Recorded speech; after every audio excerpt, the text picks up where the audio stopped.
Well, well.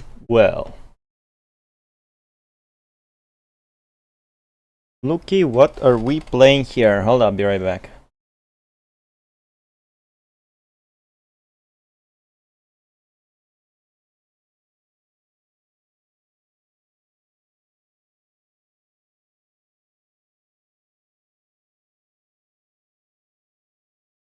Lord knows I wish I'd play another game right now. Lord knows.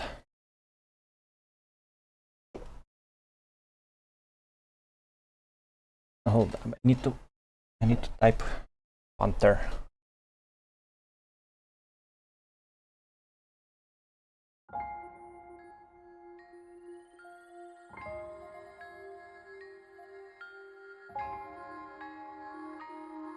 Yo, this song, bro. This song. Actually, I can let for have sound. Bring it.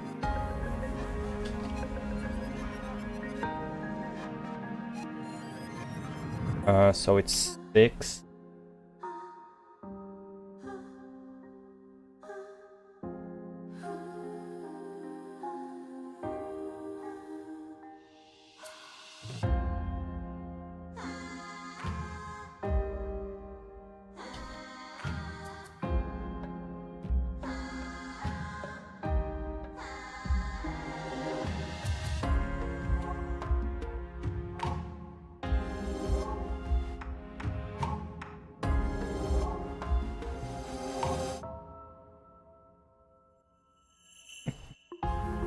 Actual music guy.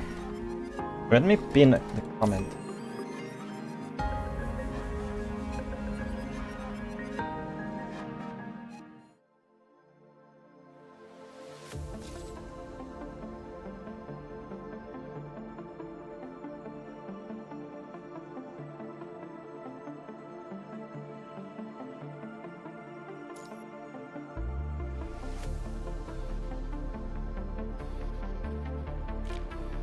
What do you have here? Some updates? Also, am I peeking? Oh yeah. Oh, that was loud, wasn't it? How do I do it? Is it gonna work like this? I don't know. I'll check. Well, if I'll see it peaking again, I will change it. I don't know. I have plenty of time. I don't know. Should I even bother with all these dorms and thingy stuff? I'm not grinding the game at all, you know. I mean, I'm just booting up this game to read. Can they release it as a visual novel, man? As a book? As a book with pictures, so I can like not do all this, like Oracle, like claim this, like this. I did play it last week, right? Pop. Still didn't give the game money for alpha pants.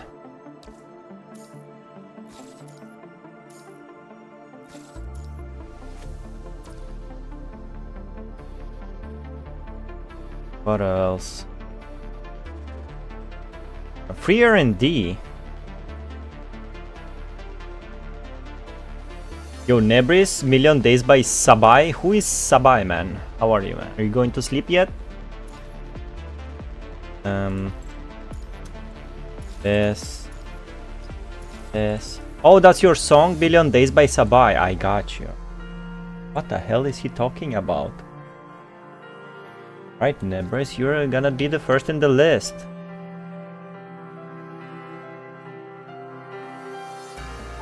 Whoa, hold up. 1 week? Yeah, we're using this.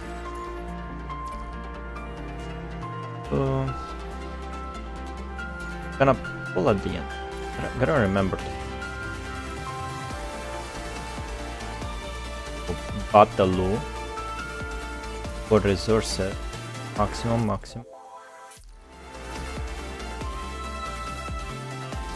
I mean, all. Starlight Dreams, what's this?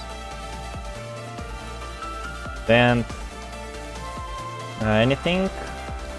Can trade for stamina use? Not. One revival plan. Claim all. Claim all. One. There we go. Alright, now we can read finally. Like 15 minutes late.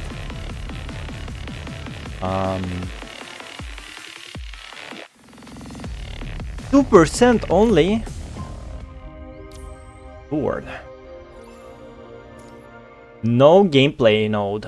Love those. I picked again. How about this? Babylonia, 9:30 p.m. Anyways, good night, Valics. I have exams. Gotta wake up early, but before Christmas week I'll be free. Well, good luck at the exams, man. I hope you didn't let everything to be crammed near the end. Picking more, man. Why am I picking so much? Fuck. I don't know. Maybe, I don't know. Damn.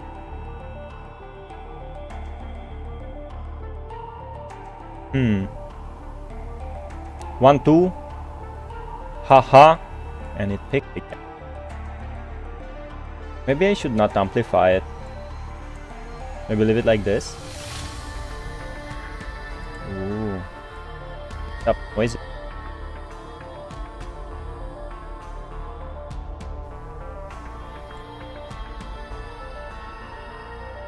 Oh. Maybe like this.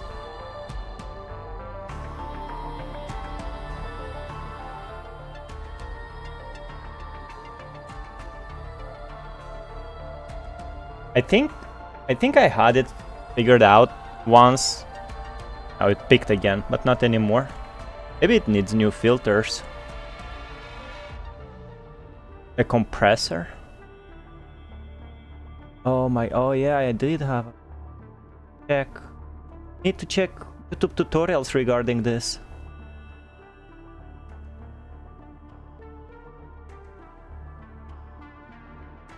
I hate it because NVIDIA Shadowplay has everything figured it out, Discord has everything figured it out, but here in OBS I have to do everything manually.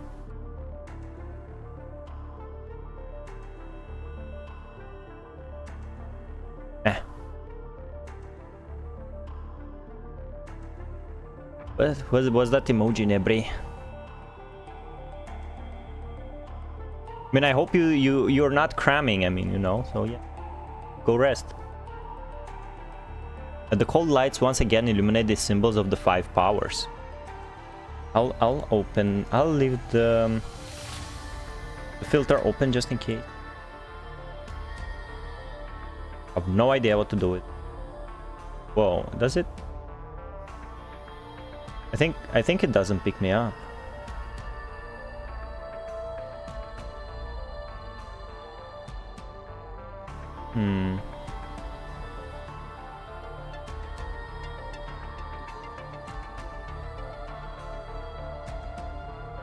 Yeah, but I guess I should do this off stream. Okay, the gloomy space masks the anxious expression of each council member, allowing all to maintain solemnity and unity in front of the camera. Don't worry, I'm not cramming it, everything is going well. Good to hear. You know, I used to cram. In silence, the light representing the will of the people appears on screen as arranged. Seeing that everything is ready, Hassan arises and announces the commencement of the meeting. I'm sure everyone already knows the topic of this meeting. During our last meeting, the overwhelming majority voted in favor of escorting all refugees who consent back to Babylonia. These days we have made considerable sacrifices, but we have not achieved the corresponding results. He raises his hand and leads everyone's eyes to the light blue hollow screen in front of him, which shows a group of rosters and a graph of green data indicating a downward trend. 3 hours have passed since our last failed rescue attempt. After the Puglia Forest Park disaster, Babylonia dispatched 765 transport crafts over 374 rescue attempts to the surface. On day 1 of the disaster, we rescued 587 refugees at a loss of 13 aircrafts and 21 pilots and crew perished, 21 pilots mentioned. It seems the others are gonna be late. I'ma head out and next stream I'm gonna be someone else. You can't do that, bro. You can't change your at, Nebre. I don't believe you. I think the only way you can do that is to create another account. It's okay. It's okay. The boys will figure out who you are. They know you. Hassan.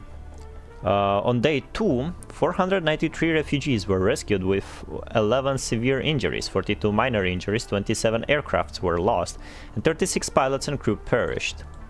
Day 3, 271 refugees rescued, of which 21 were severely injured, and 7 DOA at Babylonia. 53 aircraft lost, 71 pilots and crew members dead. In order to increase the success of this rescue operation, we dispatched Cerberus and Strikehawk. These elite squads have been able to protect most of the crew during ambushes. However, the hetero creatures are becoming increasingly relentless. Even our elite forces are struggling to prevent losses during air transit. The line graph continues to sink in front of the camera to the lowest point of the data set. As shown in the figure, the success rate of our rescue operations continues to decline with each passing day.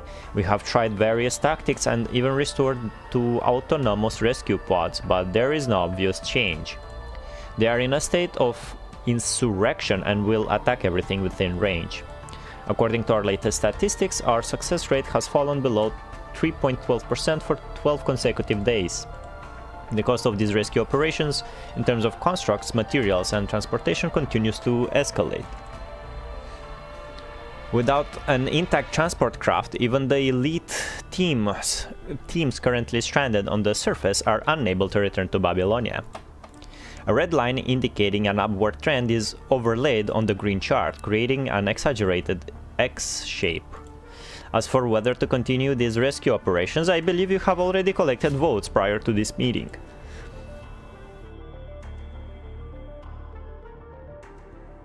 Yes, Mr. President, according to the votes, 57% of the public believe the number of casualties far exceeds the number of those rescues, and these meaningless operations should cease immediately. The lower than anticipated disapproval rate caught many of the council members' attention, causing everyone to begin whispering in the shadows.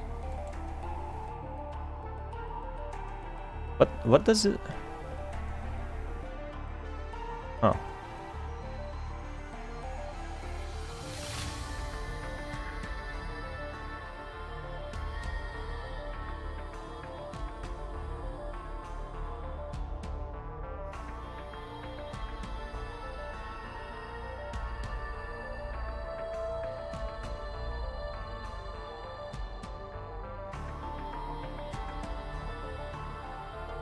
Is it gonna be better like this?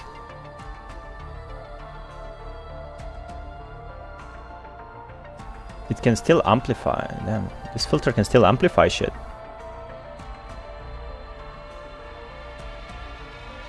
Alright, we'll see. Oh, it now. Oh. How about this? No. How about this? Oh my god. Why? How about this? How about this? I don't know. Only 57% question mark? I assume the disapproval rate would be closer to 100 given our losses. The remaining 43% of voters believe that we should continue these operations or at least return the elite squads back to Babylonia. What are you gonna do with them in Babylonia? Gestalt, simulate both scenarios. ChatGPT, with the current tactics, the success rate will result in an asymptote of 0 or a negative number, deducing the combat effectiveness of elite squads. No direct engagement with the twins results in a 97.1% survival rate on the surface. I have arrived, punishing End, but admirer, how's it going? Punishing End, but admirer? Tails, not bot. I mean, I'm reading. Meow here, meow there. You can send your songs, guy. We're gonna do song review. All this stuff better be worth it, man. Then it's decided, given the statistics, we will suspend surface rescue operations and prioritize necessary logistics for Babylonia. That being said, we will not abandon our comrades stranded on Earth. Parliament will urge the task force to modify its tactics as soon as possible to improve the success rate and make a second rescue attempt. With the meeting adjourned, Hassan is joined in his office by an expected guest here to discuss an expected topic. I noticed this problem too. Compared with researching how to change rescue tactics, Corona will be more inclined toward a full evacuation. Is this gonna be both Endfield and PGR stream? No, it's gonna be only PGR and music. They garnered less support than expected this time. That's good news. This also means your desire to make a second rescue attempt didn't fall on deaf ears. After a moment of contemplation, Hassan raises his hand again and projects a video recording onto the screen. Have you seen this? Lucia, Captain of Grey Raven, issuing a mission report to HQ. This could have been a mission, by the way. We have successfully cleared the hetero creatures from the Puglia Forest Park ruins and have fully evacuated outside of the corruption zone. There is a high level of punishing concentration here due to the large presence of hetero creatures. According to the information we have received, the surrounding areas are the same except in the direction leading to the ARU.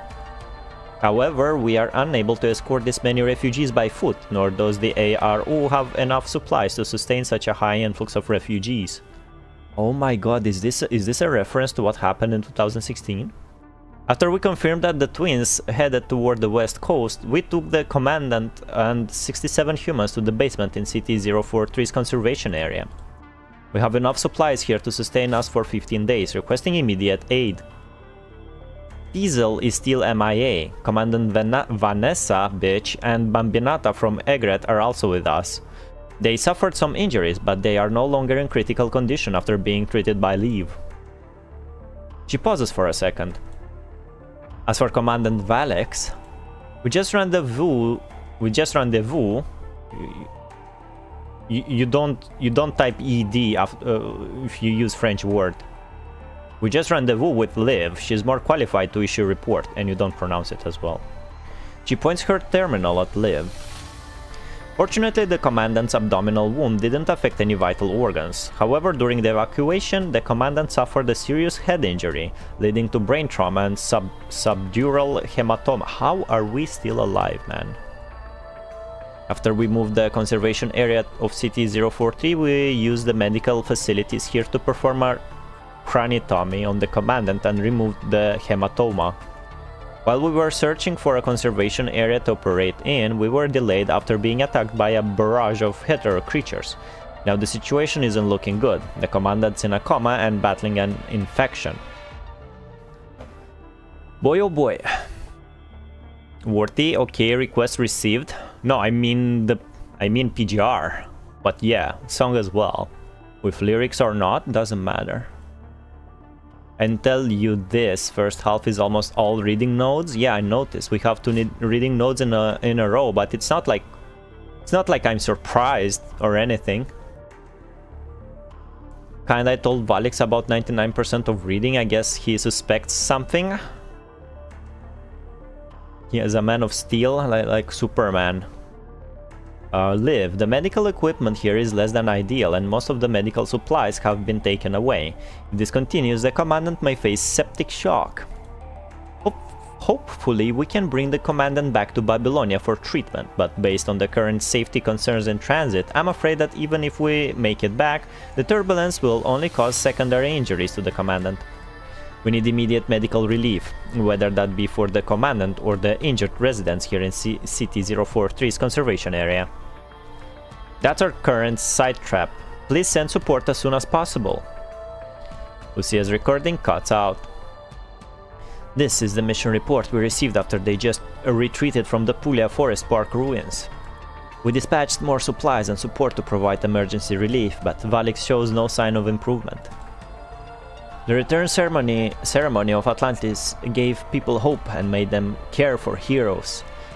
After the fire in Puglia, people want to know Grey Raven's whereabouts. I think it's an appropriate time to disclose their current situation. We've suffered heavy casualties this time. Commandant Harley Joe and Yatta barely made it back to Babylonia with Simon in a coma. They're still at a star of life, and Simon has yet to regain consciousness.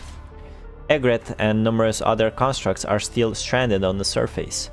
If even Grey Raven and Valics have suffered such serious losses, this will be a huge blow to the people's confidence in victory. At that point, I'm sure even more people will be in favor of abandoning the rescue effort. If we don't inform if we don't inform the people, they will only turn to rumors. Sometimes acceptance is more helpful for us to overcome difficulties. But surely we approach this in a more delicate manner. What if I say I wanted to use this as a bargaining chip with Kurono? Even the Omega file? Correct. According to the Science Council's report, the Omega prototype is complete. Again, this Omega shit. It has the ability to absorb the punishing virus, but the effect is limited. Given the information in the report, it seems that it can't actively capture the punishing virus.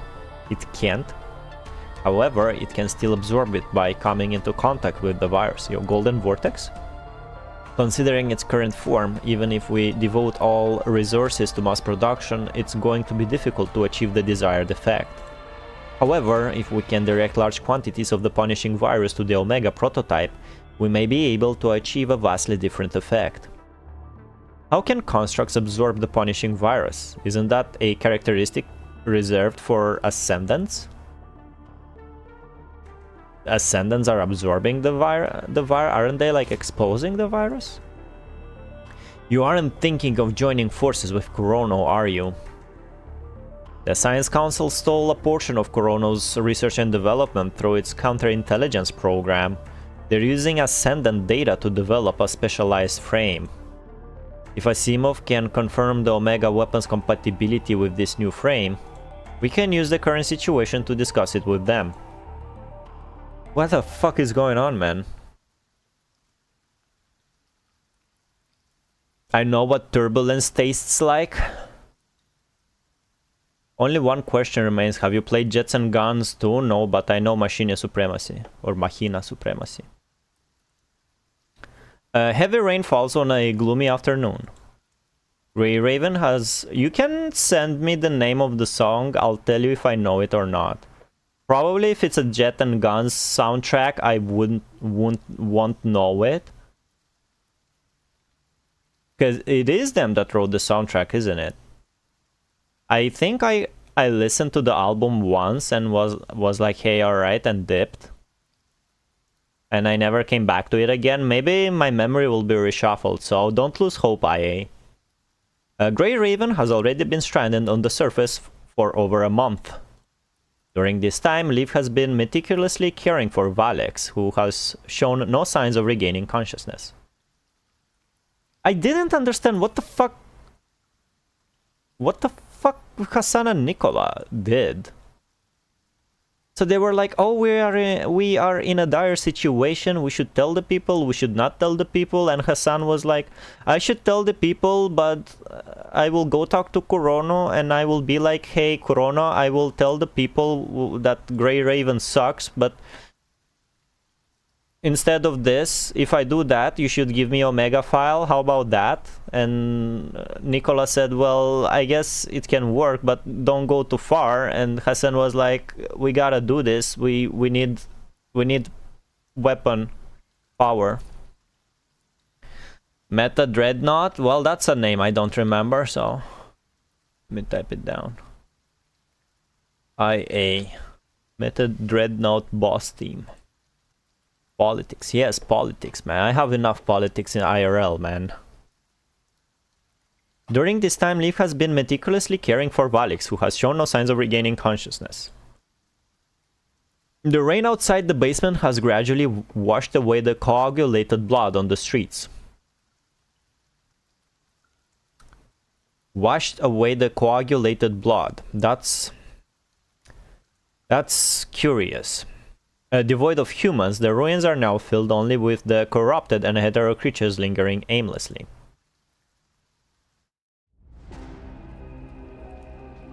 That could have been a gameplay section. I just want to point that out. I'm not bashing on the game. I'm just like, you know, that could have been a little gameplay section right there. Before the abandoned CPF-40 and the Puglia Forest Park were set ablaze, people had noticed the punishing concentration steadily rising with the appearance of the red tide. At that time, people simply attributed this phenomenon to the hetero core and the red tide. They believed this was the manifestation of the punishing virus as it culminated and evolved, not that they were the culprits. They believed this was the manifestation of as it culminated and not that they were the culprits. Whatever. Yo, Nexus, hello there. Good evening. There is a lot of information in this chapter. Wow, don't we like information? Nobody was aware of... You know what, Nexus? I don't want to bash it. I'll just say this game has a lot of information. Not enough characters being wholesome and loving each other and doing funny stuff. Nobody was aware of... I said that. Yeah, I stand by what I say. Nobody was aware of a much greater disaster silently looming in the distance. They only targeted the red tide, thinking that if it was eliminated, their problems would be solved. Thus, they used the long enough... Bro! Previously in Punishing Grey Raven. To obliterate its punishment, however, the punishment then could be displayed. Their offers were akin to evaporating a stream, the condensation of which only returned to the air. The airborne punishing virus was then absorbed by the mother. What should have been an overflowing punishing concentration seemingly fell, during which it used this time to breed yet another disaster. With the CPF-40 and Puglia Forest Park reduced to ruins, the punishing virus trapped within was released into the world, further fanning the flames of a world already at its limit. I already made the joke about shit hitting the fan. In this vast Red Sea, the emergence of humanoid creatures only indicated the further evolution of the punishing creatures. However, they are not the greatest threat, nor are they the ultimate fruit born from disaster. Today, the hotbed known as the Red Tide continues to sow its seeds across the... You have to put sow in quotas as well. Across the land as it marches onward over bloodstains both new and old in the joyous pitter-patter of rain. Humanity, how the children of Earth have fallen. Now they are cast adrift like a ship without sails, huddling in the narrow cabins they call the conservation areas and praying to the CPFs for the minuscule protection that they provide. I know what politics taste like. They taste like olive-flavored carbon dioxide. I don't want to ask. When he will find out how they created the Omega file and who helped them test it, it's gonna blow my mind. For the sake of your sanity, you can just read character dialogue and read narration and read narration if it feels like you should. I was already doing that. I did that in previous chapters. I mean, I was speed reading. Conservation area basement. 9:30 p.m. Right as the council in Babylonia is deliberating whether to suspend rescue, humanity on Earth eagerly waits for good news in the enclosed basement. Several days have passed since they last received aid. Food and medical supplies dwindle right before their eyes.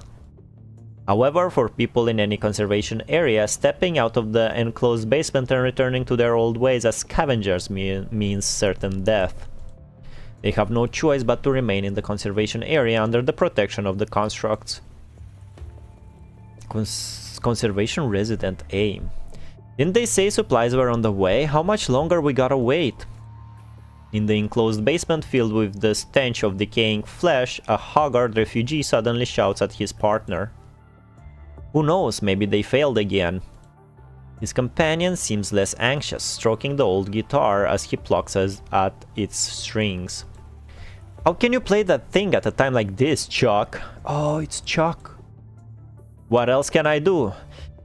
We all have our own ways of handling stress. You want me, wow, to take it on you? Oh yeah. The young refugee named Chuck sings weakly as he strums along with each word, but this only ignites the last ounce of reason in the other resident, who begins to yell at him angrily. Had I known it was going to be like this, we should have evacuated while we still had a chance. Liv is there. Hearing the sudden outburst, Liv looks up anxiously from beside the patient she is attending to and watches him out of the corner of her eye. This should be a coma here. If it hadn't been for those damn corrupted and those hetero-whatevers pursuing the transport crafts, we would have been out of here already. I told you we should have left earlier, but no. You were too much of a chicken ass. Chicken butt? Chicken what? What's the insult here? You were too much of a chicken about it crashing on the way back to Babylonia. Babylonia finally sent rescue and we missed the boat. But didn't it end up crashing anyways? I wasn't just being paranoid now, was I? Not to mention those constructs guarding this place. Their commandant didn't go on it either. Didn't you hear, idiot? Their commandant's head wound can't handle the turbulence. I was just thinking, we wait a few days until it's safe, then go back with their commandant. I wasn't expecting it to get worse. Then what are you going on about? We stay here, we die. We go on the transport craft, we die. That's all we've got to live for now. What the hell are you talking about? We already made it out of danger once already. The conservation area in Puglia Forest was a damn death trap. The whole place was blown to smithereens. Kaboom! He jumps out of bed and mimics the explosion in the ruins. Can't you see? With the punishing concentration as high as it is, even the refugees living out in the wilderness are fighting to enter the conservation areas. Just look at that guy with the guitar. But despite all that, we're still alive. And we're going to keep on living. Despite Chuck's angry glare, he shakes the other resident excitedly as if to cheer himself up by shouting. Alright, I'll go find some other place to play. Where else is there to go down here? Chuck doesn't respond. Instead, he just quietly grabs his guitar and proceeds further into the basement. If you've still got this much energy to shout, give me some of your rations tomorrow. Pushes him away and sighs quietly. He grabs his injured leg and struggles to adjust his posture. And if you don't got any, don't we still have protective gear? Heh. What's that gonna do? That head wound you got on the way here must have given you a concussion if you think that'll help us kill those monsters. I just want... His voice suddenly withers. Noticing his partner's dejected mood, the middle-aged man sits up and pats him on the back. It was just a scrapped CPF 100 kilometers away that was blown up, that's all. It's nothing serious. It'll be alright. If it was just that, then why the hell are we all stuck here? Already on the verge of a mental breakdown, the man begins to sob as panic sets in. Hey, don't cry. It'll be alright. Doctor? My head wound. Has the wound opened again? I'll be right with you. Thanks. You haven't had any shut eye the past few days, have you? Constructs don't need sleep. I can... What? What? What? I read the wedding. The Lucia Pyroat said, oh, actually, this my new frame Pyroat is so fucking OP, Commandant, I don't need to sleep anymore because it recharges while I do stuff. How comes Liv don't need to sleep? Retcons, man, retcons everywhere. I can't. They did not think this through when they were writing the story for this game. They did not. I can still keep going for a few more days, but you need more rest and stop irritating your wound. It just hurts and itches at the same time. I can't help. I hate this feeling. The middle-aged man gazes up at Liv. Dark circles surround his glossy eyes. Hey, snot-nosed brat, tell me, how many days have you been here? His fatigued and unclear question gets lost in the surrounding noise, yielding no response.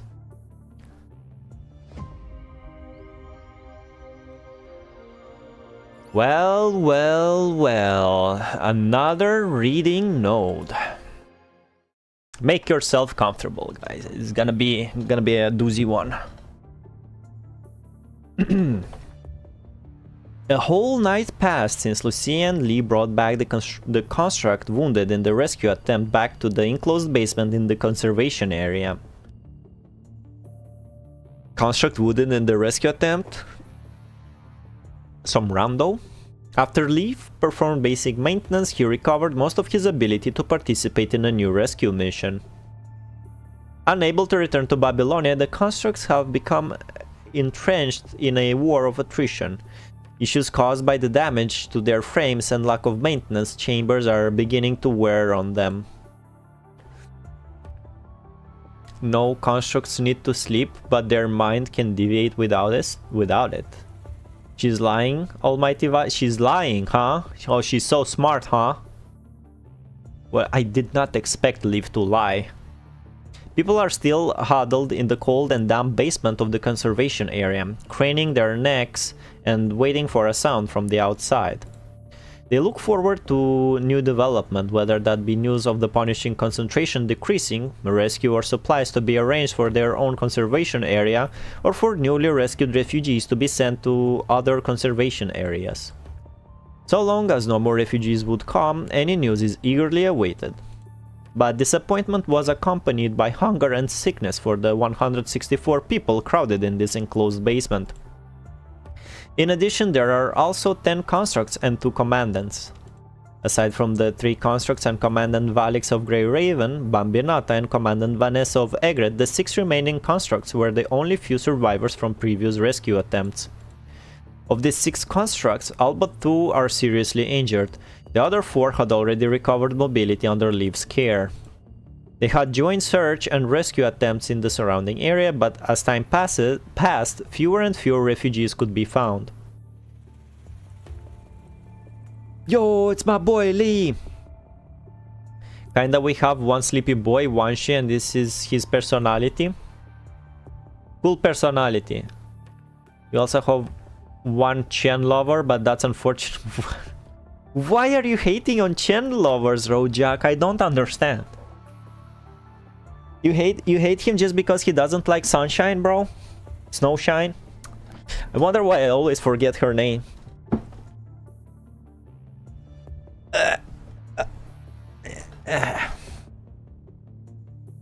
All of the active units on the west coast have been searched. Day 2 at 6 AM after the second rescue attempt by Babylonia. Lee has returned from the search and rescue mission with 2 constructs. Seeing all the people sleeping in the basement, he lowers his voice. He stands outside the sealed door, shakes the rain off his frame, and hands 2 small boxes to the construct in front of him. This is all the supplies we could find. Place it in a storage for now. Yes, sir. Why the blood is blue, man? Lucia still hasn't completed her mission in City 044. I'm going to go help her. What's the situation? The conservation areas along the west coast have all been completely destroyed. All of them? Yes, just like Vanessa had predicted. The twins have left nothing but destruction in their wake as they've gone up the west coast.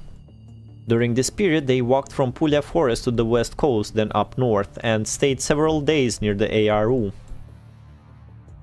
Instead of entering the ARU, they redirected their route to the southeastern coast, that is, the Puglia Forest Park ruins, and returned here.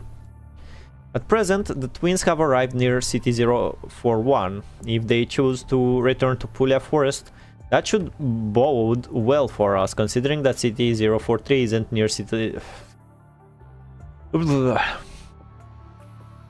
If they decided to enter City 042, their next target might be here. So, once Lucia comes back, we need to make a plan quickly. Are there any survivors in any of the cities along the west coast? Not many. Only 3, 2 of which I brought back. The other one went to another conservation area looking for a friend. 2 adolescent boys stand behind him, one of which is holding a cane. His leg badly corrupted. The other appears weak but seems otherwise healthy. His corruption appears serious, looks like he needs serum. Well, there is still some serum in the initial supplies, but there's only one room left in the basement. Follow me. What about matches? The adolescent boy imitates the tone of their voices and keeps his voice down. Okay. Matches. Behind you. Before he can be heard, a furry figure crowded into the door. Although its fur is dirty and it looks frail, they see that it's a border collie. Border collie? Matches. The boy lets out a sigh of relief as he pets his fluffy head. Oh! Thanks for letting me bring him. If there's anything you need me to do. No, thank you for bringing food. The other boy beside him gives a resentful sneer, waking up several people lightly sleeping beside them, who look curiously at the door. Matches is my family. No one can eat him. Yeah, you're willing to starve people for the sake of your family. The boy strides into the room with a fake smile and nods to the curious person beside the bed. Hey bro, wanna hear something funny? That kid was teaching his dog to drive a car on the way over here. He raises his hands and acts like he's holding a steering wheel as he continues on. Matches, this goes left and this goes right. Cool, huh? Now, we just need to find the car. Amused, the tired refugee looks at the boy and his dog, then bursts out laughing. For a moment, everyone cheers up a bit in the dull basement. But the jokester quickly stops laughing. Thank you for your hospitality, everyone. I'm sorry we didn't bring many supplies. The boy seems accustomed to dealing with refugees. By cracking a joke and greeting everyone, he seems to quickly resolve the crowd's hostility to the loss of another share of the rations. Socialization, bro. Socialization skills. Remember what he did, guys. It's gonna help you in real life. What's the situation outside? Everything destroyed from the park ruins to the west coast. Hearing this, the refugees begin murmuring to one another. Because of those two things and a ton of those hetero creatures, we were ducking and hiding behind every corner all the way here. Well, since it appears that the west coast is pretty much destroyed, who knows where those two things will go next? The refugee hands him a thumb-sized biscuit. Here, take this. Thanks for the news. Those constructs exchange intel with each other every day, and they refuse to tell us anything. I'm going to go help Lucia. Seems like she's in a predicament. I'll leave you in charge here, Liv. That could be a gameplay sequence, by the way. Lee waves to Liv and steps out with several constructs fit to move. Okay, I'll have everything under control. Be careful. The officer staying in the room next door said she has some information, but it'll only cause us to lose all hope. So she doesn't want to talk about it for the time being. What's the point of that? How can we be any more hopeless? We've been conducting reconnaissance mission in the surrounding area, but nothing has changed. We'll let everyone know right away if the situation begins to improve or if there's any danger. She did not say anything more. She walks to another boy to lead him to a room deep inside the rest. Thank you. Just as they are about to cross the room, the boy who had just eaten the biscuit suddenly speaks. Oh yeah, just to let everyone know. Be sure to guard your rations, everyone. Know what happened to our supplies in the warehouse when our conservation area was destroyed? Hey, I didn't do anything. Chill out, I'm not talking about you. After all, if you went into the warehouse, you'd have more than your leg corrupted. I mean his dog. His dog ate a bunch of cans before those constructs could go in and recover our supplies. That mutt even ate the supplies my friend gave his life for. Now I'm stuck here. What? That's not true. Matches didn't do that. A person was trapped in there. And the dog whimpers. When the constructs went to bring out the supplies, they just said there were 2 bodies and a bunch of empty cans in there. What if they ran in there to eat the supplies, then died from the high concentration of punishing virus? Everyone knew that going into the warehouse was certain death. Were they so starving that they didn't even care if they died? That's believable. Unlike chapter 15, I think they just rushed into the warehouse to stop the dog. I don't know why they ran in there, but Matches and I didn't take any of the supplies. We just... Hey, kiddo. The refugee, who appears to be the leader, steps out of the shadowy corner and approaches the boy.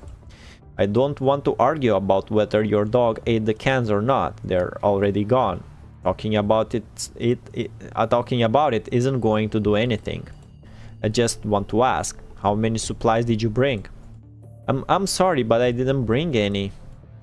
Then what are we to do about your dog? His question seems more like a command, turning everyone's laughter into solemn silence. They grimly stare at the boy's flustered and evasive eyes. In other words, if you wanted to stay here, you want to feed your dog with our supplies, right? I'm sorry, I'll feed him myself. And how are you going to do that? You don't have any protective suit and your leg is wounded. You think you can do that by yourself? You say that now, but then who's to stop you when you're off with our supplies in the middle of the night? Make him leave. We can't even feed ourselves. Where are we gonna get food to feed the dog too? Yeah, I'm starving. You even took my friend's supplies. Damn, so they don't like each other. The boy's cry ignites the grief and despair piled up by the crowd over the many days. They all stand up one after another, regardless of their injuries. We can't just keep taking refugees. We don't have enough food to get through the day, and refugees keep coming. We're going to starve to death. Damn, kid, don't blame us for not welcoming you with open arms. But if I can't even feed myself, then what makes you think you get a share of our food? We've had enough despair and starvation, selfish brat, and to think we'll feed your dog. Why don't we barbecue your dog? Oh my god. I'll give you a pack of biscuits as a thank you. Don't you think about it? The timid boy suddenly raises his voice. Matches is my family. Family? Think you can steal food to feed your family? The atmosphere tenses up as either side refuses to back down. Hey, they're about to fight. Don't worry about it. The leader will break it up if they do. I can leave if you want. I won't let you hurt him. Alright, scram, you worthless brat. I'm already being kind enough as is not punching your face in. He stands up, grabs the boy by the collar and kicks away Matches, who rushes over to protect him. Seeing that there's going to be conflict in the crowd, Liv, who has always been gentle, puts down her medicine and puts herself between the boy and the angry mob. Oh, you want to protect this mutt, Miss Doctor? He said it's his family. Family? What are you talking about? In this dog-eat-dog world, that's funny. Plundering's the only way to live. Here we go again. China's spouting that nonsense again. Just let him go crazy. Those constructs will put him in his place when they've seen enough. Put who in his place? Now that her teammates are gone, she's the only construct here. She can't even move with her leg broken. What's a construct like you're gonna do? She has a broken leg? I'll show you that the law of the jungle is the only truth. We need to kill that dog in order to survive. You're right about that in battle, but this isn't a battle we should fight. Doesn't matter. If I wanna, I'd even sacrifice my own family. Don't think a dog is going to stop me. Liv stops arguing. Instead, she looks directly at the middle-aged man standing before her in silence. Babylonia scum. Oh, he spits angrily, rolls up his worn cuffs and swings a haymaker at Liv, but all it does is to make her take a step back with her broken leg. That's all you Babylonians are good for. Quit bullying a wounded doctor, Sheena. It's embarrassing. The refugee, referred to as Shuina begrudgingly swallows his retort. Glaring at Liv, he rolls down his sleeve, holds his red fist with the other hand, and sits down in his corner with an angry look on his face. No matter where they came from, these constructs, especially this doctor with her leg injury, saved us and have taken care of us for so many days. If the law of the jungle ruled the world, you wouldn't deserve to be saved. The punishing virus would have turned you into a piece of rotten meat to be fed to his dog. Shuina grits his teeth and shakes his head. You brought this upon us. Yes, but I don't want to cause a dispute. I just want to ask this doctor and that boy, do you have any way to convince everyone? The crowd's gaze shifts back to the boy and his family.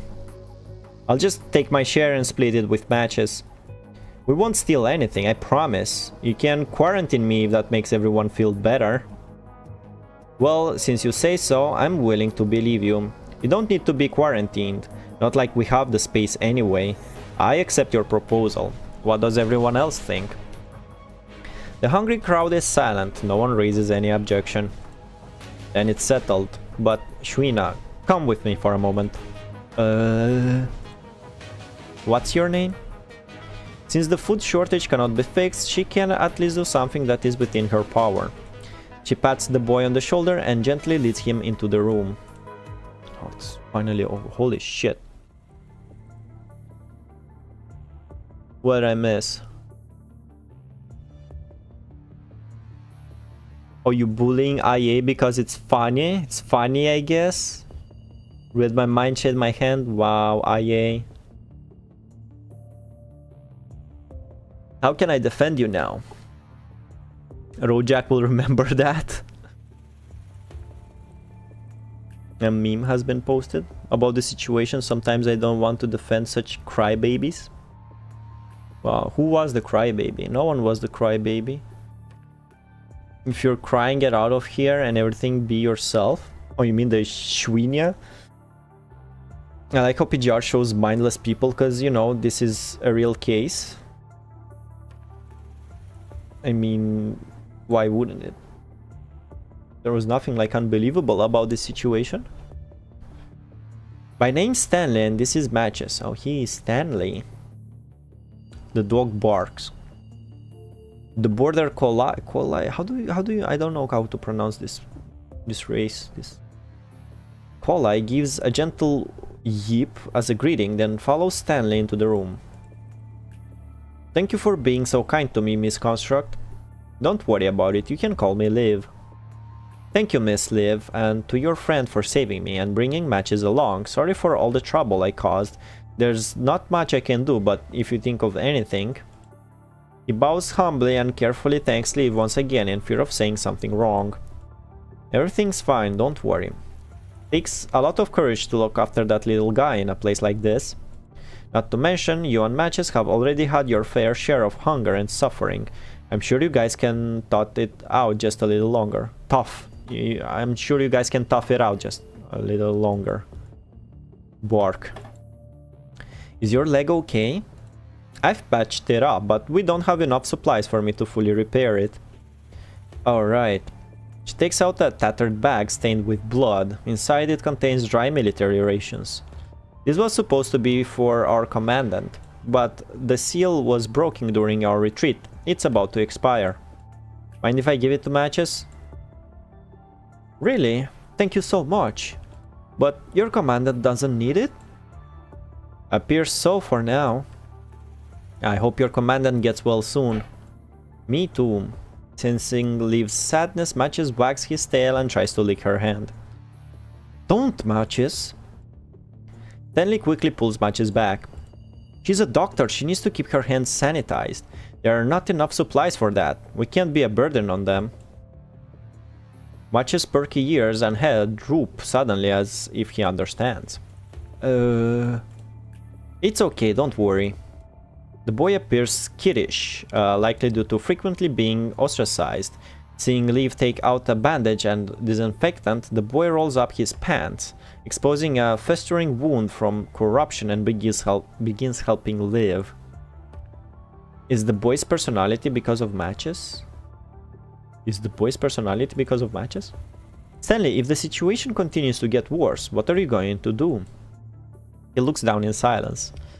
I get what you mean, Miss Leave. I know animals can be corrupted by the punishing virus, they can only carry it, so I thought about releasing matches into the wild. But he's already used to living with humans even before I met him. If I let him go, the next time he sees another human he might get attacked again. I know I'm being selfish, but I need matches by my side. He's the only thing keeping me going. So I'll just keep him with me. If I ever run out of supplies, I'll abandon myself, not matches.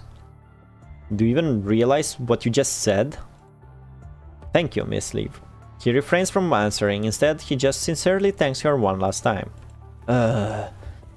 Every person wandering these lands has turmoil. Unqueely. What is this? I don't know this word. It's useless even to ask. The only way to resolve their suffering is to restore Earth to its vitality. Anything else would only temporarily delay the pain. But this goal is too far away. People have no choice but to immerse themselves in daily life. In order not to open up old wounds and delay the pain, Liv refrains from pushing the question. She just adeptly disinfects and bandages Stanley's wound, then injects him with serum. As long as there's something that can be improved, that's the best consolation at this moment. Your corruption won't get any worse as long as you stay here in the enclosed basement. And also, since you aren't willing to let matches go, you need to keep living. Got it? Don't be going around saying you'll abandon yourself so casually. It's like you said, you depend on matches and matches depends on you. Okay. Mentioning matches, the boy's voice becomes softer. He thanks Liv again, snuggles up with matches and quickly falls asleep.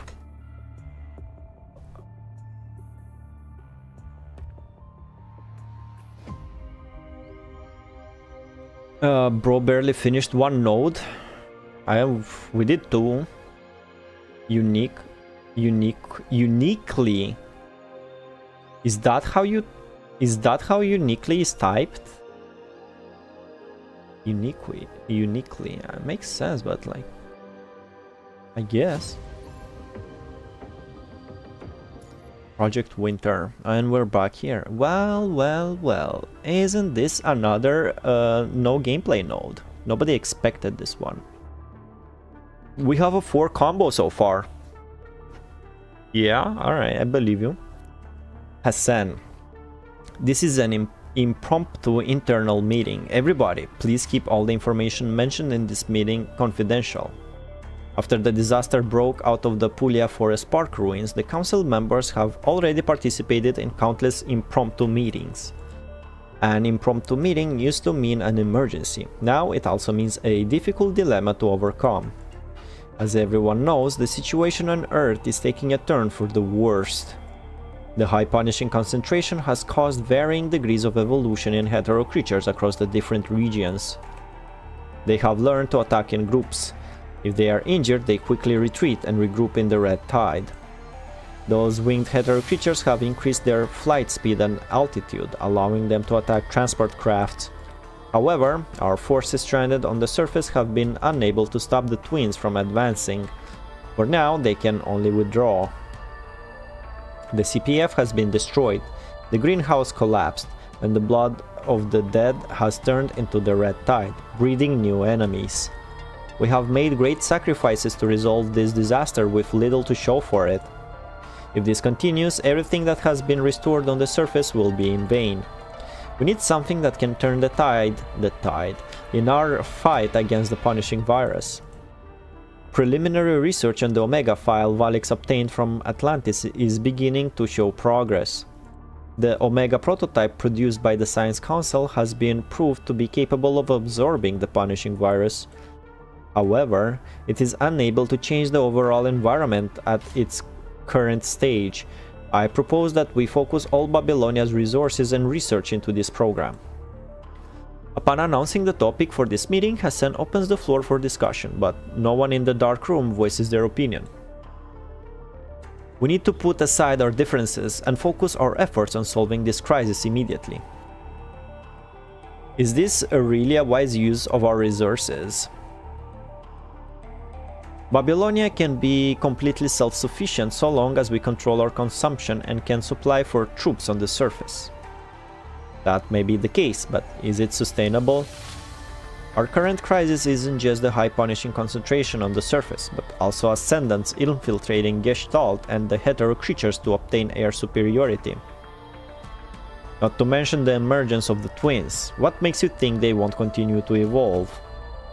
We should at least come up with a concrete method for solving this crisis before we discuss putting all of our eggs in one basket. We've already devised a method. However, this method requires assistance from Project Winter to achieve the maximum effect. Uttering these two words causes whispers to echo throughout the dimly lit council. According to my knowledge, the Science Council has also dabbled in Project Winter.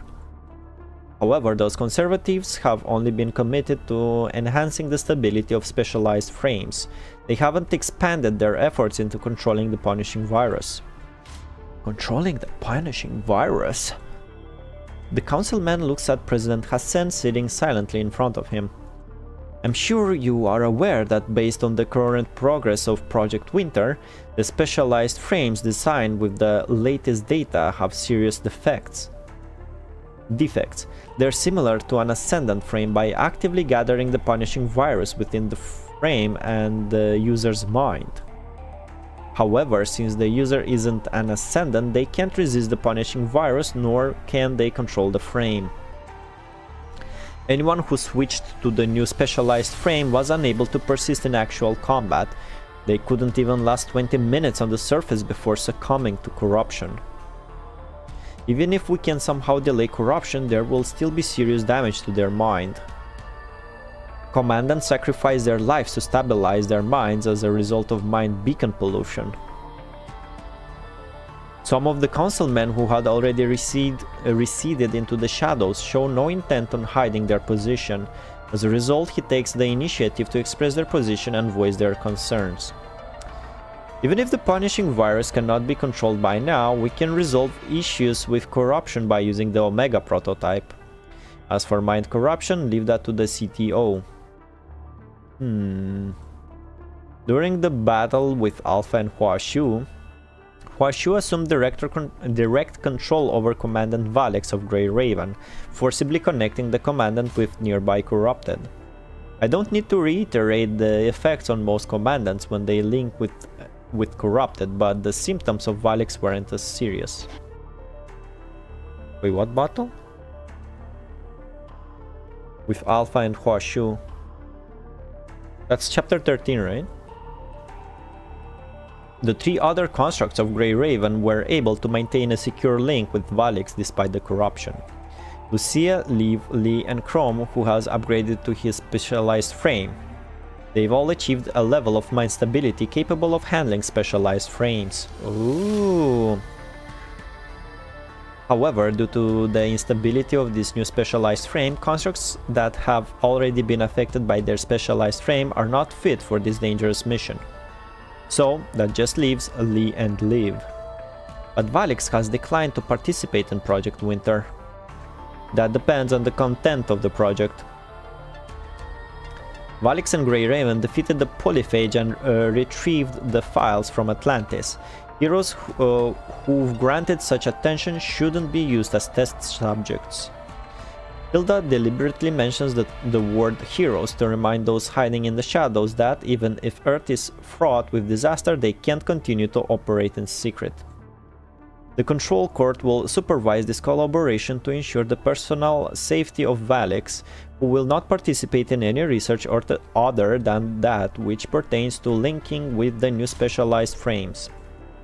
Grey Raven is still performing missions on the surface while Valics is in a coma. Based on the current situation, transport crafts are unable to safely reach the surface, let alone escort Grey Raven back to Babylonia. This is what we will discuss next. There is an underground base that belongs to Kurono in City 047, where a large number of resources, transport crafts, and a spaceship spaceship are stored. If permissible, we can retrieve Valics and the 2 other constructs from Grey Raven. And leave Lucia on Earth? Whispers begin to circulate among the Parliament. Have you tested the Omega prototype yet? We've successfully run simulations, but we haven't deployed it on the surface yet. If we can obtain test results regarding its effectiveness against the twins, both sides should be in more equal standing. Correct. However, we must take it one step at a time. Given the sacrifice required for a round-trip journey to the surface, they can't be expected to pay with their lives for a test that doesn't yield results. Once they return to Babylonia, what will you do if Valics doesn't begin to improve? We will wait until Valics shows signs of improvement before proceeding. If the commandant doesn't regain consciousness, we will think of another plan. If there is any hope of averting this disaster, we will change our plans accordingly. Council looks at Hilda, but she remains silent and acquiesces to the other result implied by Nicholas' phrasing. This desolate world no longer leaves any room for tenderness. We're going to wait until Valics shows signs of improvement before conducting the experiment. The situation on Earth is taking a turn for the worst. President Hassan reiterates his opening statement. If you want to leave researchers time to start their work, this situation demands an immediate course of action. Even if we manage to mitigate corruption without a mind beacon that can withstand pollution, specialized frames will be difficult to maintain. Correct. Current data predicts that, if we cannot resolve issues with mind stability, the subject will die within 3 hours of participating in actual combat. Hearing such a minuscule amount of time, everyone's whispers turn to an outcry. However, a council member hiding in the shadows gives a pleasant look of surprise. Can't believe they lasted 3 hours without a commandant to maintain stability. Is that it? What do you mean, is that it? Last time when we used Lu, the specialized frame developed with the new data couldn't even pass the corruption test. I mean, the original, the alpha, even though they had acquired data from Glory, then implemented numerous barriers and restrictions. But without a commandant that can resist pollution from mind beacons or someone able to maintain mind stability like Chrome, it was just a useless shell. Glory. Even for someone to last just 1 minute as a human bomb proved to be a disaster. Reze. This is just the first deployment, yet they've already managed to last 3 hours in the simulation. Imagine what we can achieve with such a project in the future with the combined effort of all departments. I can't wait to see her smile at the results. Her? The underground base in City 047 is a major asset and property, but the higher-ups shouldn't refuse such a rare invitation from the Parliament. Even now they won't put down their hypocritical masks. What's wrong with making sacrifices for the sake of science?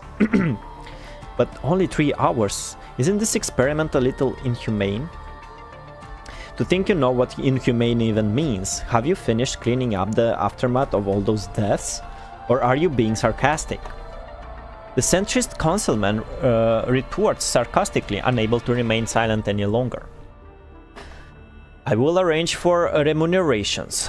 Being concerned with personal sacrifices would be an insult to everyone who is still struggling, as well as the soldiers and civilians who died in the disaster. Is there a specific plan to integrate the Omega prototype with specialized frames? Yes, but it is currently top secret. Then how can you verify the efficacy of such a plan? Each party must first negotiate its conditions before verification can be made by both parties. Can the Science Council guarantee results from this collaborative effort? This is just our preliminary course of action. I still haven't received the agent data and we still need to conduct more tests before making any conclusions. If we want to improve our current predicament, we have only one choice: cooperation.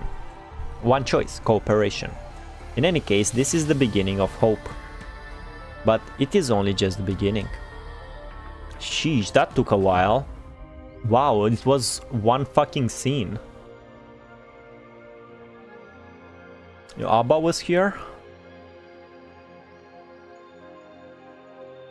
First part of the map I think only has 1 or 2 gameplay nodes. How great. Wonderful. I'll play this game with 1 finger. I can play this game with 1 finger. 2 gameplay nodes.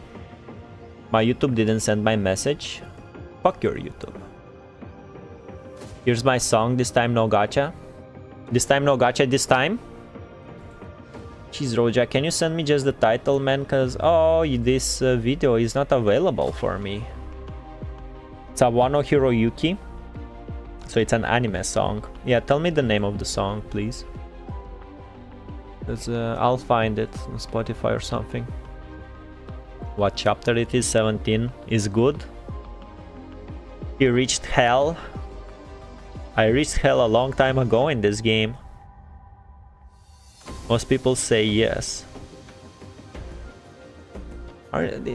You guys said it's a good. You told me it's good.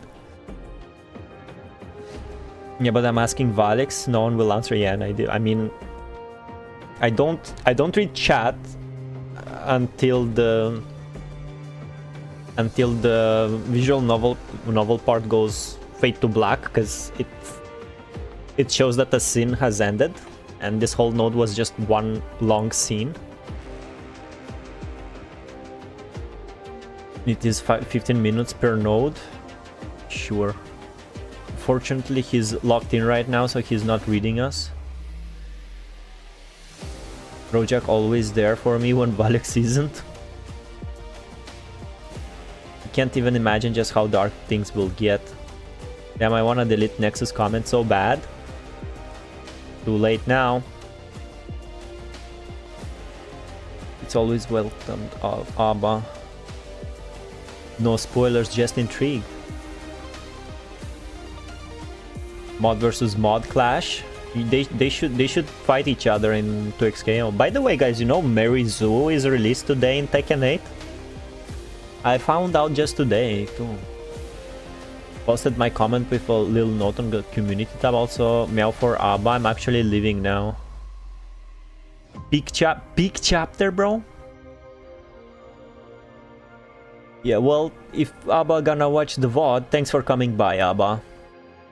Also, IA, if you want your comment on sensor type on a PC. It is on a PC. Can't do such thing properly on a phone. So they patched the PC version. How we are doomed. Survival Lucem. Schrödinger, Hero Schrödinger Cure. How are you, man? Are you a fan of this visual novel as well? God, I love words. It's Survival Lucem indeed. Rojak, send me the title of the song. Alright, let's go. We're going even deeper. Values mentioned Tekken 8 and Steam pop-up appeared, lol. There you go. Steam pop-up will not appear anymore. Damn, I had the game capture, the display capture all this time. It's an unchanging, lifeless afternoon. The continuous drizzle pounds the ground and damp air flows into the dirt, increasing the cold bit by bit. Someone with a guitar sits among several like-minded musicians, strumming weakly. Someone takes out a pair of cards that were almost crumpled and slickly tosses them in front of their comrade's bed. Someone rummages through their pants pocket, searching desperately for a bit of wheat lost between the stitches. Someone knows that they are dying of a terminal disease and have given their rations away to others for the past several days. Someone lies down in a damp corner, weeping for the relatives they just buried. While most ignored the passing time, the dim light outside, and the continuous rain. Most ignored the passing time. They look at the old mottled ceiling. Their eyes had lost their light, leaving only an empty silence. But despair will not stop growing in those who raise their hands and surrender. Liv routinely checks the condition of all the wounded and unconsciously rubs her aching chest. With the lack of maintenance chambers, she hasn't rested for many days. During the search and rescue mission, Liv's leg was seriously injured while protecting her target. However, in order to leave medical supplies for refugees to come, she only splints her broken leg and refrains from fully repairing it. But she is by no means an exception. Both people and constructs alike are forced to stand on a sinking island. No one can be spared.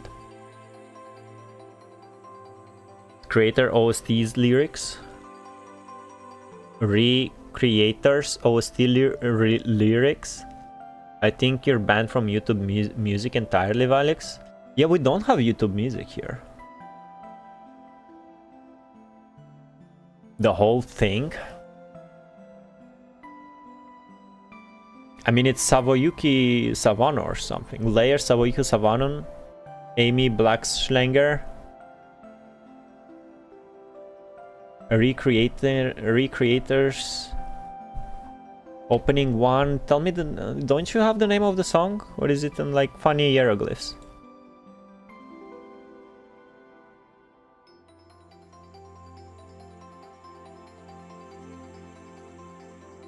I think I saw this anime in some AMVs.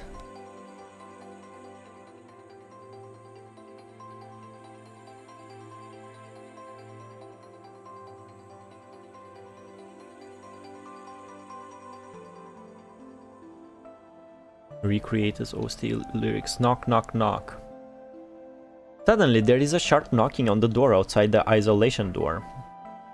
The sound is as light as a feather through the hardened steel. Layers? Recreator OST layers? Oh, I guessed it. Layers. Well, there you go. You're gonna be song number 3. RJ. Layers. Another Savano Hiroyuki joined, huh? Liv, someone's at the door? She quickly closes her eyes and searches for the activity signal outside the door. A human. Liv wonders who would wander through the dangerous wilderness full of hetero creatures, but decides to open the heavily isolation door. Heavy. Hello, oh my god. A man and a woman rush to the gap in the isolation door. The woman's long hair and clothes are well kept, as if they have been carefully cleaned recently. The other man beside her, holding a child covered in blood, seems a little familiar. Is there a doctor here? This boy's been stabbed in the back. I am. Give him to me. Thank God. Where should I set him? Over here. He hurries past the crowd and runs in the direction Liv pointed to. There aren't any beds left. Is the only spot here on the ground? Looking around at the crowd of people, he asks Liv as she limps in from behind. Unfortunately, but the extra sheets...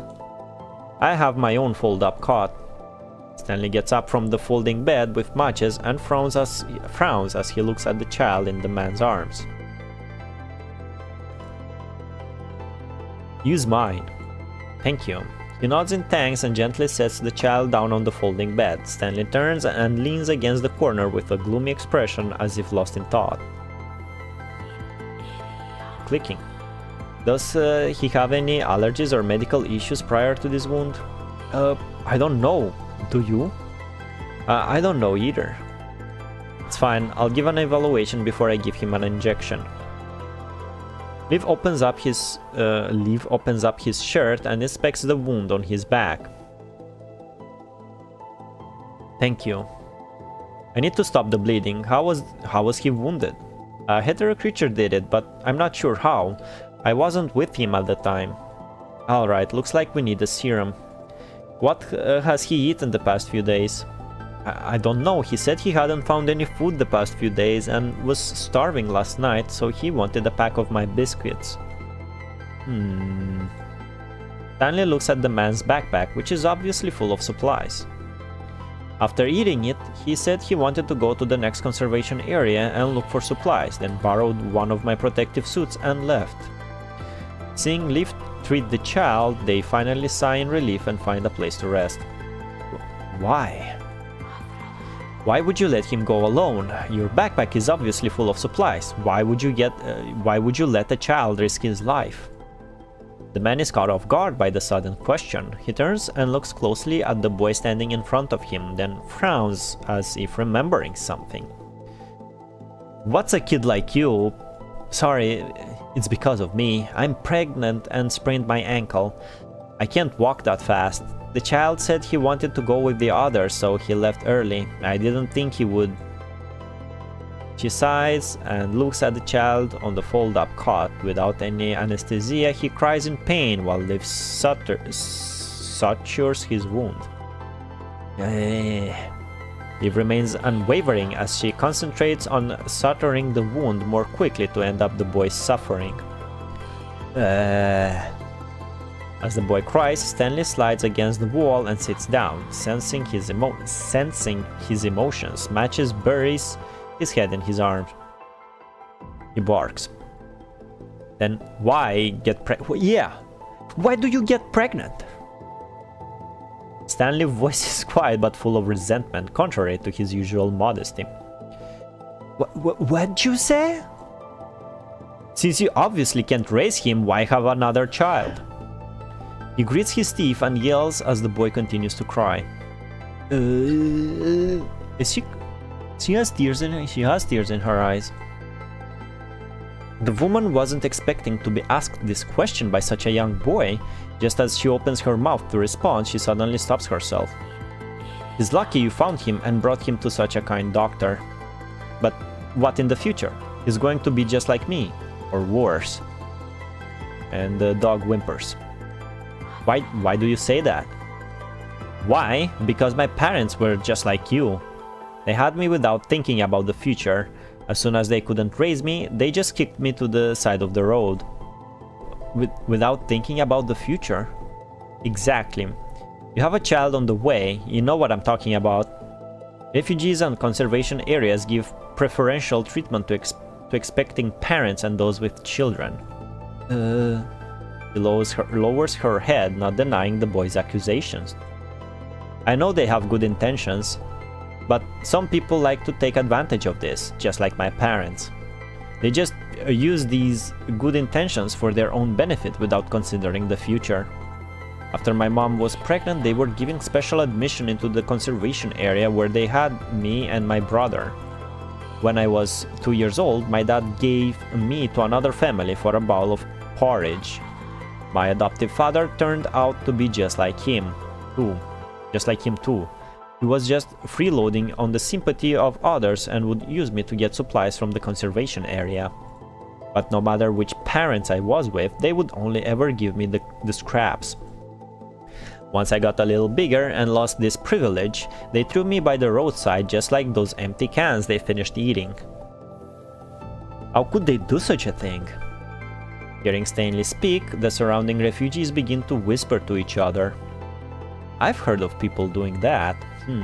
Conservation areas just want children to survive, but who would have thought that there'd be bastards like them?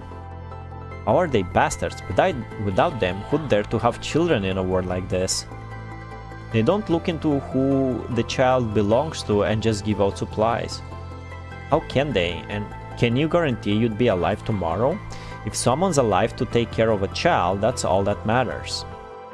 But have you ever thought about it? How can abandoned children survive on the side of the road? Being a burden on others, banished from conservation areas and cursed at. So I want to ask you, as a parent, why would you have a child if you can't take care of them? Are you just looking for short-term benefits, or is it because you don't care about your child's future? She hangs her head in silence, unable to come up with an answer. Silence fills the depressing air until the familiar man coughs quietly. Sorry, this isn't an answer, but I'm not the child's father. And of course she isn't his mother. That one, okay. Her husband and I used to be merchants. Our profession is much more dangerous now, but some are still willing to take the risk. Half of the supplies belong to her husband, and I can't go eating someone else's food now, can I? Stanley's eyes widened at the unexpected answer. Sorry, I didn't. Her husband and, she isn't his mother? They mean the wounded kid, I guess. I'm really sorry, I shouldn't have misjudged you and spoken out of turn. I thought they were talking about the child they're about to have. It's okay, it really is a serious issue. We aren't his parents, but I heard him say that he had a similar experience as your own. His biological parents died in an accident 2 years ago when he was only 8 years old. None of us can be sure that we'll live to see tomorrow in this cruel world, let alone stay together with our children. And of course, we can't guarantee a safe upbringing for our children. Okay. She slowly walks up and sits down next to Stanley, then gently pats him on the back with one hand and rubs Match's fluffy head with the other. It's so hard for children to even just stay alive when they're separated from their parents at such a young age. I will consider what you said carefully and be sure to make the right decision. Yeah. Enough with this crap. Isn't it obvious? If you have a child, you should raise them. Everyone is faced with hardship in this cruel world. We're all equal here, no point in complaining. Sorry. No need to apologize. The world is full of injustice. She looks at everyone, then slowly closes her eyes. We're all struggling with the same adversities, but some people are armed and some people can move freely. Others carry lives yet to be born, and others are forced to run before they can walk. It's amazing if you can survive in this world and save another life. Alright, it's my fault. I just don't want to see everyone looking down in the dumps. It's hard enough to have a newborn life only to get kicked back. He turns his back to the refugee woman and Stanley with a little indignation. You shouldn't downtrod on others just because you've been down on your luck. Just like how one shouldn't suppress their sadness, the hope that still exists in the crowd should never be taken away. No matter which side of the debate, each has its own reasons. But, Stanley, I know what you're worried about. Liv sews up the crying child's wound and wraps him in a blanket, then stands up with her hand on the edge of the cot. The arrival of a new life should be a joyful thing, but we don't want to give each other a burden beyond our means. You're right. Even still, this difficulty can also be rewarding. By that, I don't just mean getting supplies using the kindness of others, but hope and dependence. Liv looks down at Matches next to Stanley and smiles quietly. Did you choose to take care of Matches because you think he'll help you get supplies? No. But by doing so, your life has become more difficult and has made your food even— Oh my god, Liv, you're— Okay. But as you said, he gives your life meaning and motivation. That's why you made the choice, right? Yeah. He nods and looks at the woman beside him apologetically. Well then, how do you view this child? She lowers her head in silent contemplation. You should still have the baby. We're barely making it through each day and we don't have enough to eat, but it's also sad to see someone die. Bro, she's like 6 months pregnant, bro. You should still have the baby. You don't go back after that. If there are only a few living people left in this land, what good are more supplies? This world won't be so lonely with more lives around. Yeah, that's what I mean. Hearing this, he immediately turns around excitedly and claps his hands. Whether it's a person or a dog, you need to protect them as their mom. You can't be so quick to give up. There I go running my mouth again. He gently pats himself on the face in apology. Stanley and the woman in the crowd laugh at his motherly instinct kicking in. Sorry, I've never been too good at talking with others. He rubs his hand with a kind smile. The dust from his hands causes him to sneeze a couple of times. Well, since you're already here, how about changing the subject? What's your name? Where did you come from? How's the situation outside? Every new refugee always gets asked where did you come from and what's the situation outside. So much they've become the standard greetings. Even if they don't answer at first, they will be asked in private. My name is Fantine. I came from City 45 in the south. I was originally going to City 44's conservation area, but then there was a problem with the CPF. What's wrong with City 045 and 044? The conservation area in City 45 is full, and something's wrong with City 44's CPF, for which I was stopped by a construct on my way there. He said that a horde of hetero creatures attacked the conservation area and the CPF, so they are evacuating the residents. City 44, that's where Lucy and Lee are. Yeah, wouldn't it be cool to be there with them right now? Hearing this, the refugee begin to whisper amongst each other. I thought it would be safest to the south. Looks like it's just more of the same suffering. There may not be those twins, but there are just so many hetero creatures. Guess it's not safe here anymore. We need to evacuate ASAP. Evacuate? Where else is there to go? Oh, look, it's the same old lady from Echo Area. Are there any safe places left out there? Then what else should we do? If Babylonia doesn't send any more support, what about the Forsaken? The Forsaken. Oh yeah, guys, remember the Forsaken? Actually, this gentleman came from the Forsaken. Oh, you know the Forsaken? How's the situation over there? I don't know them too well, but I've done business with them as a merchant. They're still sheltering refugees, but every base is already overcrowded. Looks like we need to think about evacuating. They're still in a better position than most conservation areas. At least they have food reserves, but given this environment, they're in desperate need of serum. I came here to see if I could find any spare serum in the conservation areas to exchange with them. Exchange? You mentioned her husband is also a merchant. What about him? He fell into the red tide while protecting me. The last I heard his voice, he was already... I know he isn't alive anymore, but the heterosapien sounded just like him. If this gentleman hadn't come here to pick up goods, I would have been turned to pieces by those heterosapiens. Seems like you've had your fair share of experience with those monsters. The old lady nods in recognition. What's your name, young man? My name's Shrek. Oh, it's Shrek! You guys remember Shrek? Shrek? How do you know Shrek? Does she know Shrek? I don't think she... Does she know Shrek? I think she does. We last saw of him in chapter 13, wasn't it? Hearing this name, Lee finally realizes why the man seemed so familiar. Alright, fade to black. What I miss? After I added an Arknights and a Nikki song to the list, someone must have the responsibility of adding a PGR one to it. I'll close work and return in 5 minutes. Safe travels. Hello, dude with JP Nero voice. JP Nero voice. That guy Shrek is gonna be voice acted? Really?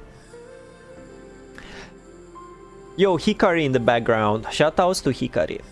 The first time she heard this name was before they encountered the polyphage.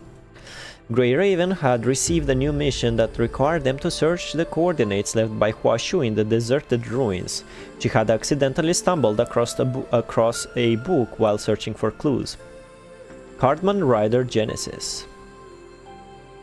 She carefully opened the faded cover. After reading the whole story, she found a line of a beautifully written message written on the back cover. Oh yeah, he had a girlfriend with him. Is she dead?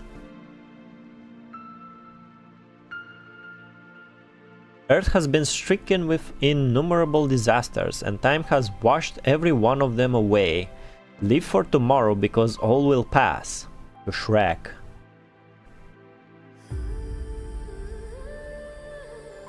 I already mentioned things about it, will remind you later.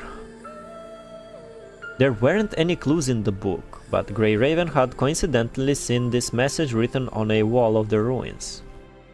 Look, something is written on the wall. Following where Liv is pointing, you find a neatly written slogan on the wall of an abandoned building.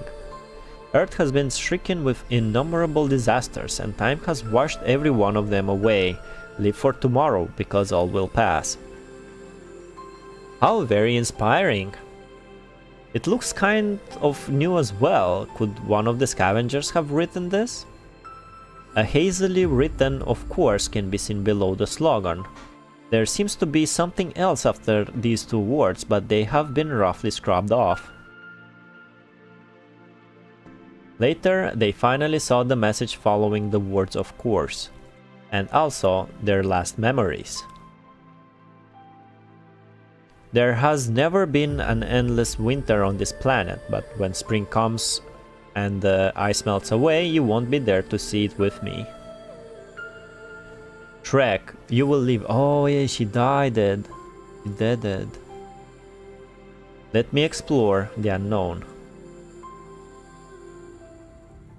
Oh, she's literally me right now.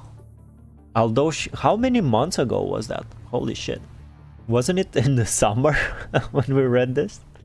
Although she learned a part of Shrek's past through the Spear of FOS, she knew it wouldn't be appropriate to bring it up at this time. Therefore, Liv decides to remain quiet.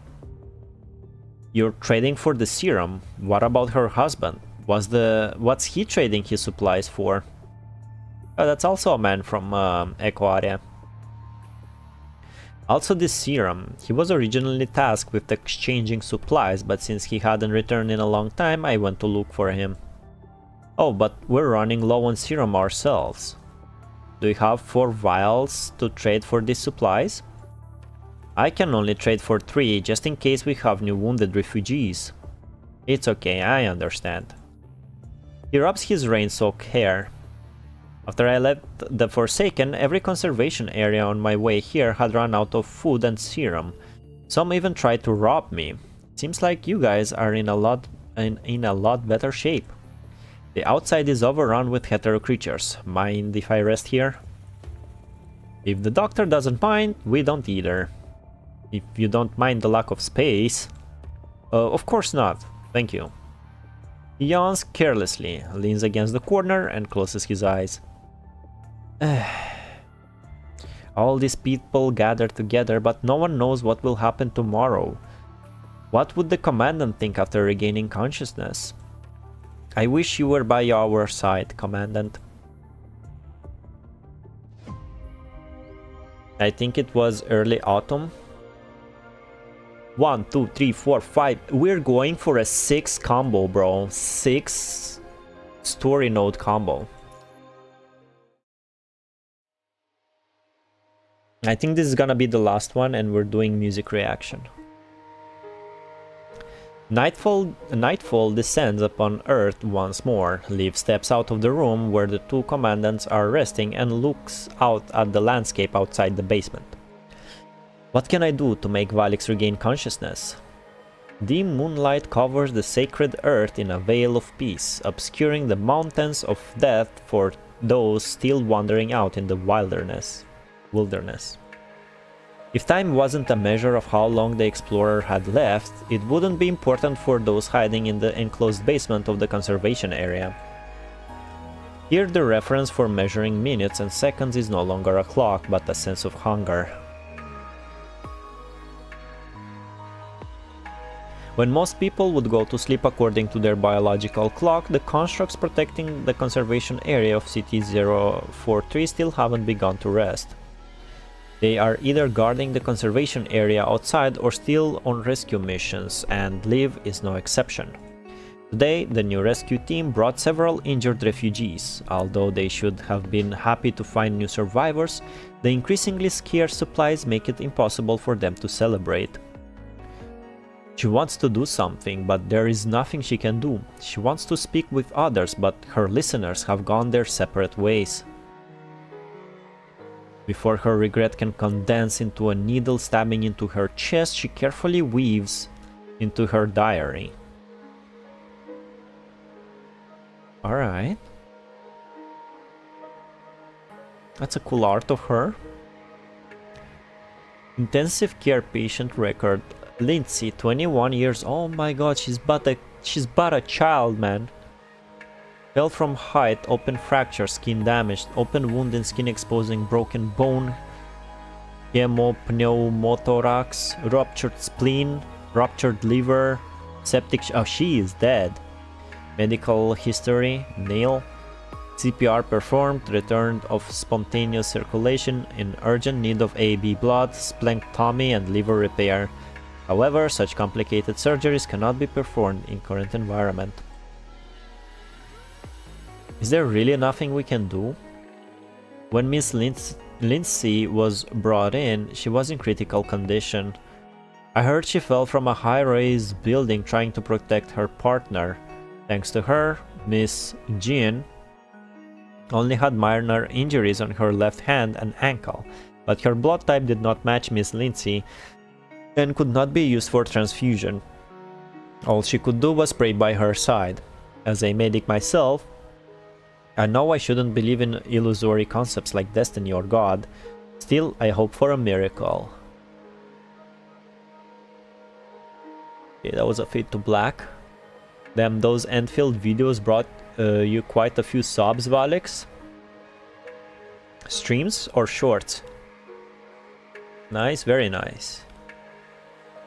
Cool as heck. Even Catharsis got an access. I'm so happy. That's another streamer.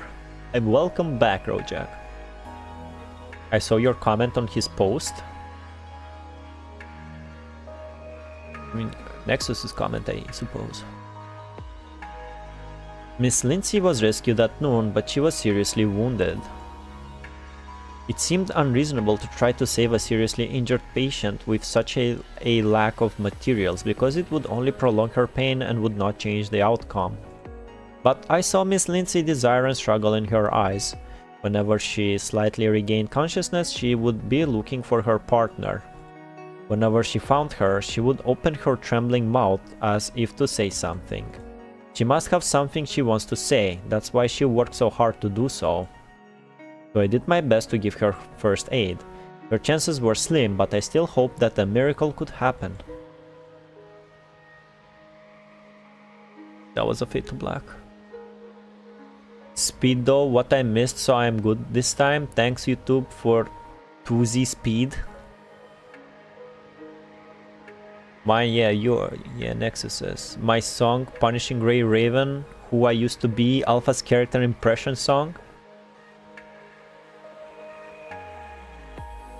I got you. Got you, boo.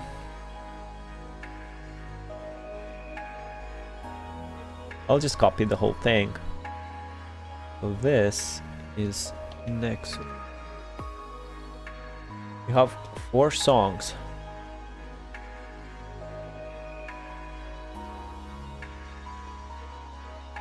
Five with mine. And there's gonna be one more guy will come with me reacting to this. Gonna be fun. This is my friend and he knows more about music than I do, so. After recording Lindsay's treatment, she quietly stares at her diary for a long time after reading Lindsay's treatment, she tries to find any potential opportunity from the limited content to make a better effort to save her life or reduce her pain. However, all possible opportunities for recovery are like stones sinking into a deep pool, leaving ripples of regret at the surface as she is unable to shake the difficulty of such a feat. But this doesn't cause Liv to give up hope. She continues to search, contemplating her experiences over the past few days and searching between the lines to find something that she can do. Wait, hold on, why didn't I hear him messaging me? I closed the streamer mode. Streaming.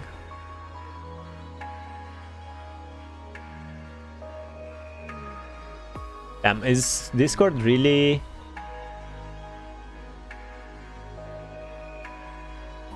really like doxing me when I stream? Come on, Discord.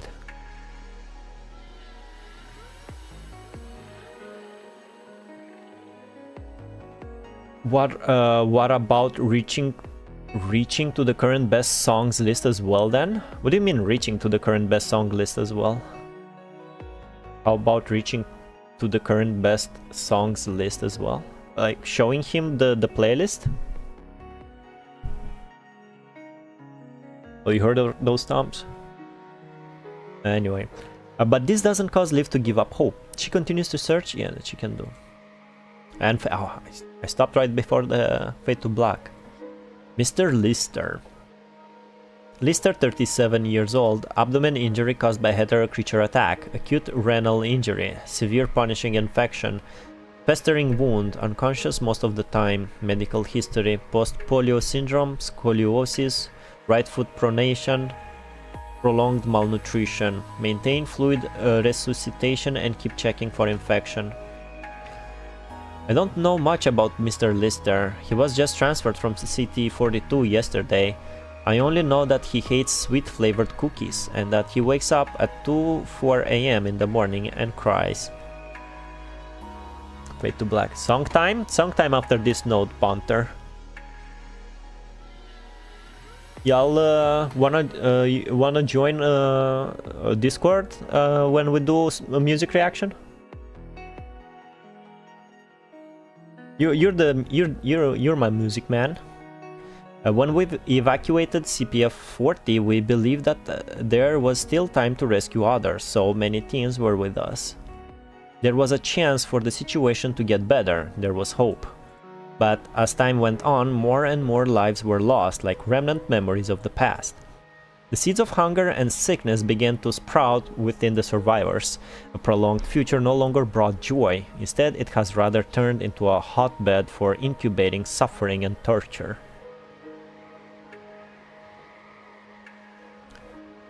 Laslia, 21 years old, left leg fracture, fell from height. Hemopneumothorax, medium punishing infection, multiple ulcerations in lower extremities. Still conscious. Medical history, infection-induced cardiac tamponade. Emergency treatment has been performed, but the surgery cannot be performed due to lack of equipment. Keep draining and checking for infection. Suffering from severe, intolerable chest pain.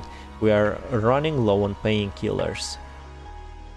Miss Laslia loves her bunny plush. It was left behind by her late sister. Talking about it can reduce her pain slightly. I hope she gets well soon. And I hope Commandant can wake up soon. Kali, 79 years old. How is he? Stage 4 gastric cardiac cancer. Esophageal cancer. Severe anemia. Light punishing infection. No medical history. Soybean allergy. Yeah, he's dead, bro. I could do that? Yeah, okay, give me 5. Hope this node ends soon, bro. No, there was no gameplay today. I am... Six story nodes combo, man. This game is incredible. If there's only something I can do. Yeah, he's dead, man. I told the old man his conditions as he asked. Condition. After learning the news, he has not eaten anything for 3 days. He has had nothing but water since then. Did I really do the right thing? I think he did the right thing for yourself, instead of you. Kanata, 47 years old. Mind age? So this is a construct attacked in the middle of a rescue mission. Inward device damaged, multiple broken bones throughout the body, a large area of artificial skin burned. The current supplies available aren't able to fix Mr. Kanata's broken bones. He must turn off the pain module to enter hibernation in order to avoid mind deviation. However, when he has to vacate the sleeping pod for someone else, he needs to reactive the pain module temporarily. It doesn't show it on his face, but I know the pain must be excruciating. Mr. Kanata looked furious when Lucia brought him back. He kept saying that he should die in a battle instead of becoming a burden, but Lucia told him, Being injured isn't a burden, giving up is. He stopped arguing after hearing that. Nice quote. Commandant would probably say the same. I really hope Commandant can wake up soon. Nagayuki, 17 years old, mind age, attacked in the middle of a rescue mission, invert device damage, left side limbs completely destroyed, unstable mind. It's a girl. Her mind instability needs Vanessa's help. All infection symptoms have disappeared, but our available supplies cannot repair her invert device. Often shows signs of mind instability due to damaged left side limbs. Miss Nagayuki lost all her teammates in the rescue mission. Apart from the damage in the frame, her mind was also seriously damaged. I hope there is something I can do for her. She likes music. There are a few musicians among the refugees, and their songs can calm her down a little. So, music reaction. Unfortunately, I'm sorry, I apologize. Unfortunately, they can't help but are scared by her wounds. I can only put her in the room next to the musicians for now. Akane, 12 years old, and it's not a robot. Severe punishing infection, multiple traumatic wounds on the back. Medical history, bipolar disorder. Apart from her injuries, Akane's extreme mood swings are also the main reason I put her under the intensive care. There are no medicines that can treat her disorder within the conservation area. Many also hold a lot of prejudice against her attitudes. She must stay away from the hostile voices, but there is not enough space for her to stay alone in the basement. I am currently putting her next to Miss Nagayuki. They are getting along well so far, but I must watch them carefully. She likes Laslia's bunny. Sometimes she even takes it away without telling Laslia, then suddenly unleashes her rage on it. I promised her that I would make her an identical bunny once I got the required materials. Jane, 51 years old, hit on the head while protecting supplies and her children. Traumatic brain injury, currently in a coma. Medical history, her children are unable to provide further information. Her symptoms are similar to those of Commandant's. Both suffer from bleeding and coma caused by traumatic injuries. Likewise, she is also unable to wake up. Lee found 3 lifeless bodies during his search. Next to the bodies, he also found some supplies that seemed to belong to Miss Jane and her children. There weren't a lot of supplies, but Lee handed the supplies to her children anyway. Weapons cannot bring privilege to anyone in this cruel world. We must unite.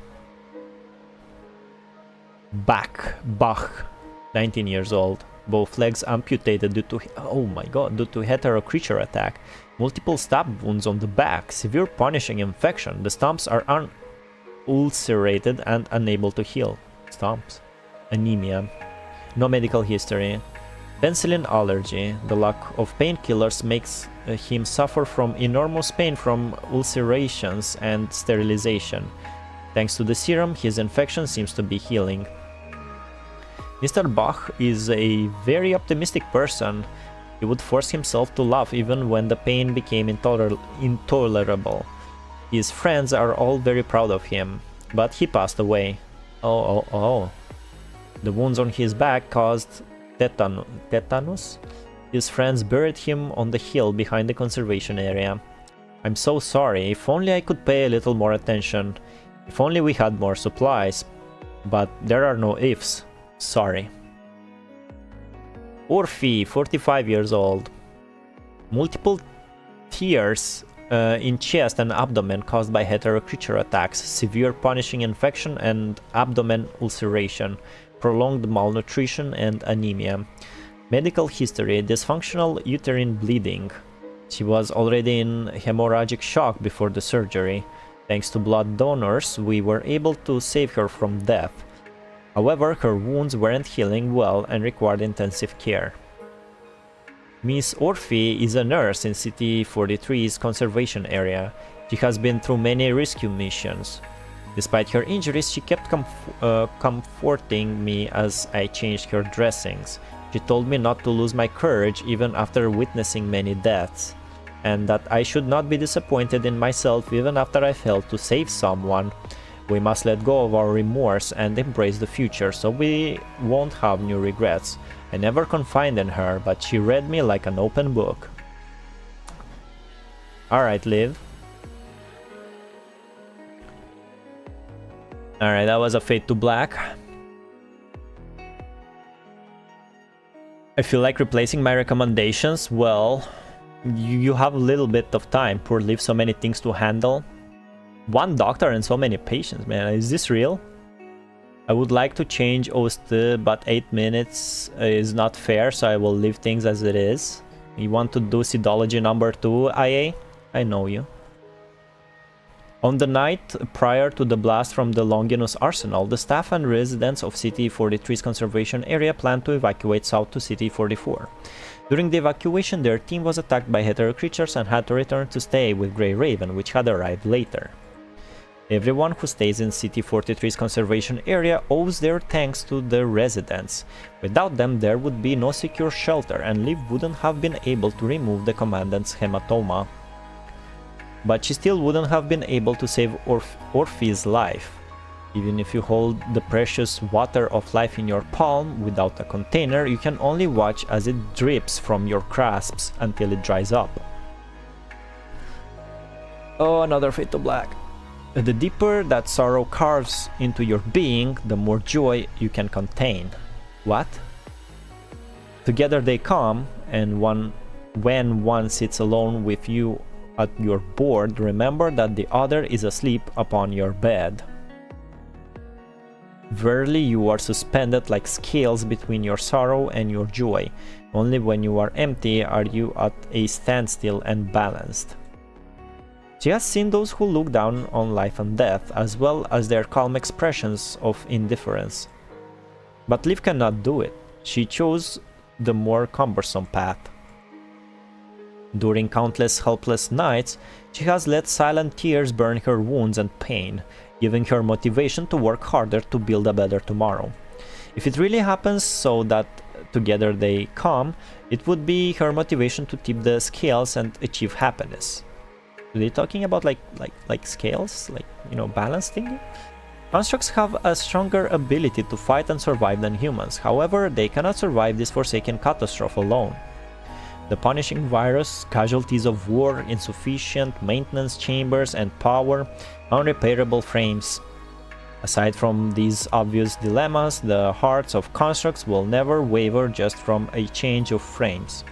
Despite not having wounds, Lucia tightly clenches her blade among the crowd. Oh, Lucia is back? What? When did she... What? Even Lee is back? A construct of few words has become even more reticent, I don't know this word. Aside from discussing rescues and missions, he remains silent for most of the day. Ugh. With the birth of the twins and the impact of the heterohive mother, Grey Raven has been unable to move about freely. Without the commandant, the 3 people here would be among the list of names engraved on the monument. But when Vanessa learned about the commandant's action, she only sneered at it. Regardless of how much you contribute while you're alive, you're worthless when you're dead. Vanessa is a bitch.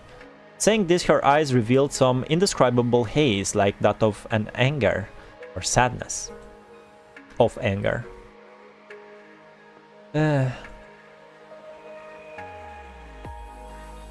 We don't have any medication for acute hepatic failure.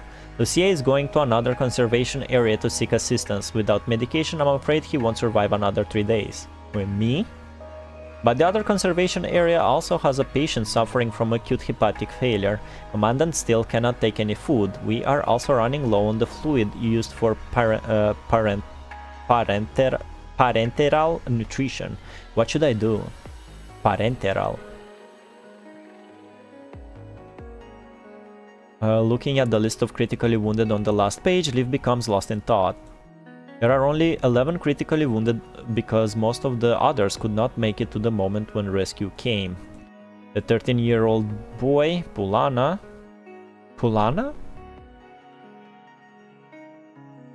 passed away the night before yesterday. That was his name.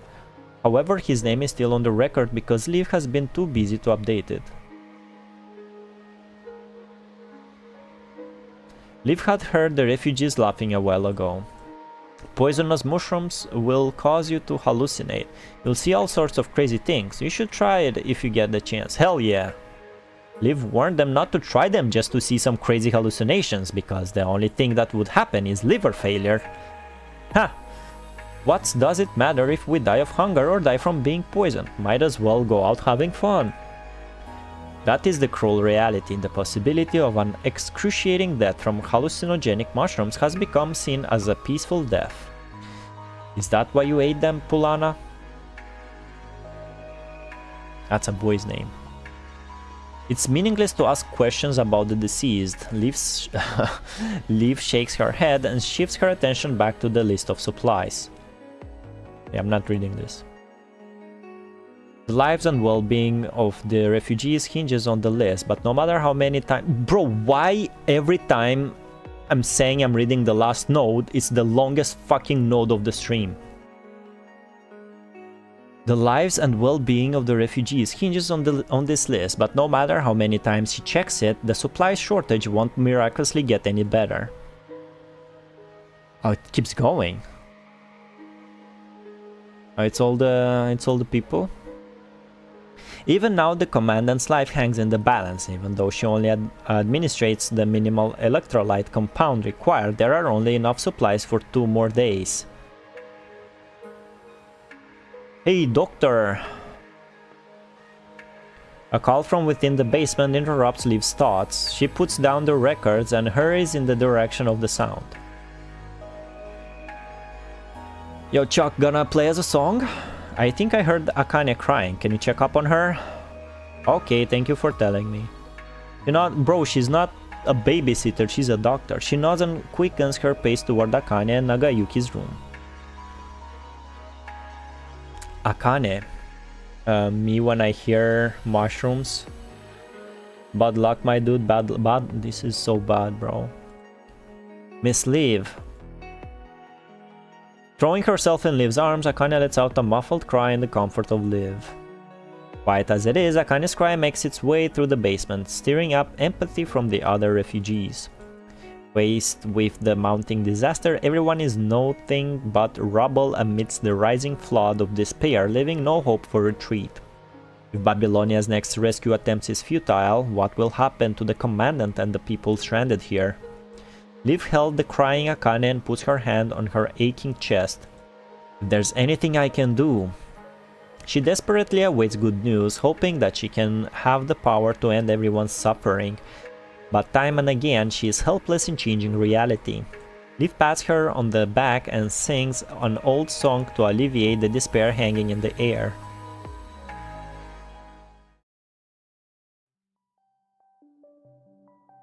I'll become the wind's gaze. Countless nights and days chasing your wake around the lake. Just stay a little longer. What song are you singing, Miss Liv? Oh, it's a song from a long time ago. Everyone would sing it in the field hospital. That song, I've heard it before. The man with the guitar squeezes through the door. He shivers at the sight of Nagayuki deep asleep, but quickly recovers his expression and sits down beside Akane and Liv. I remember a composer during the post-pandemic age wrote it to commemorate their friends, but the song became a hit because so many people had lost their families and friends. Wow, that's the reason why the song became a hit? Is that so? The older generation sings it for comfort. How about I teach it to you, Akane? What do you say? I want Miss Liv to teach it to me. Alright, then I'll teach it to her first. He strums a few chords on his guitar and begins to sing the first verse. Oh, I remember. That's it. Hey, what brings you in here playing your guitar? Hey. The sound of Chuck's guitar attracts several musicians from the room next door. They crowd in one by one and look at the people in the isolation ward with curiosity and fear. Just playing a song with the doctor. Wanna join in? Doctor mentioned Arknights? Arknights Endfield? When? Alright, can you sing? Of course. Again, the doctor can sing. Sing, Miss Liv. Don't be afraid. La la la. Open your heart and let the music flow out. Alright. Playing music might not fix anything, but getting your feelings off your chest is better than holding them in. Better out than in. We'll sing instead of crying. La la la. Oh, okay. Although she is a bit unsure of herself, she takes a deep breath and begins to sing. I'm clicking.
Is this it? Is it repeating?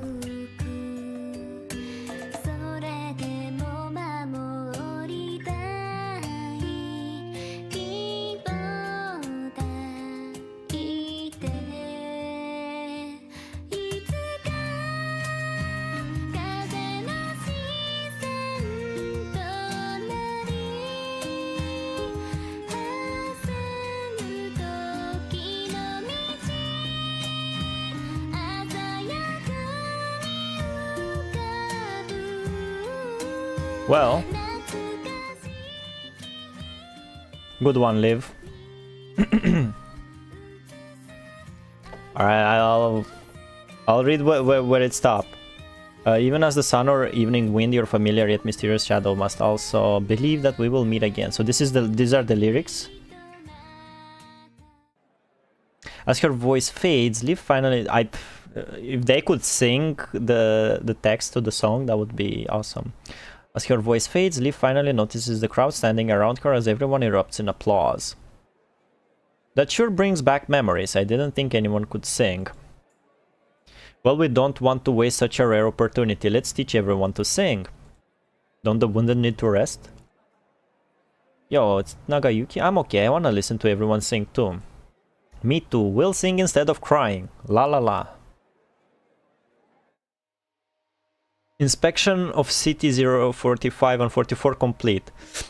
I didn't recover any supplies, but I found a field of mature wheat in the ruins. At noon the next day, Lucia takes a heavy bag and squeezes through the sealed door with the other constructs. You've worked hard, everyone. Get some rest in the chambers.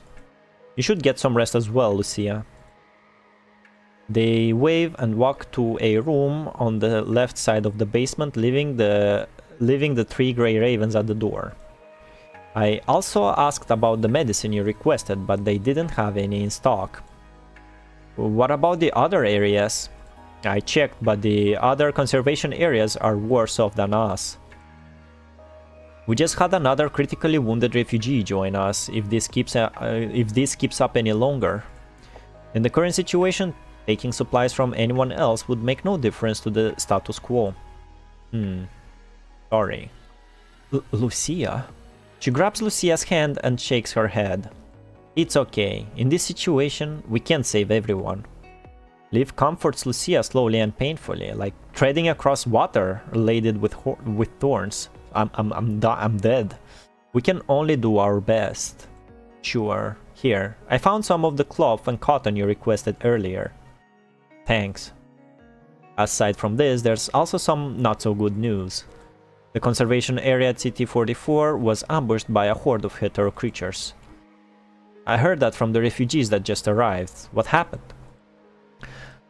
I am so unlucky. Some hetero creatures learned to attack as a group and began attacking where people gathered. We stayed there for a whole day before we could get rid of all the hetero creatures.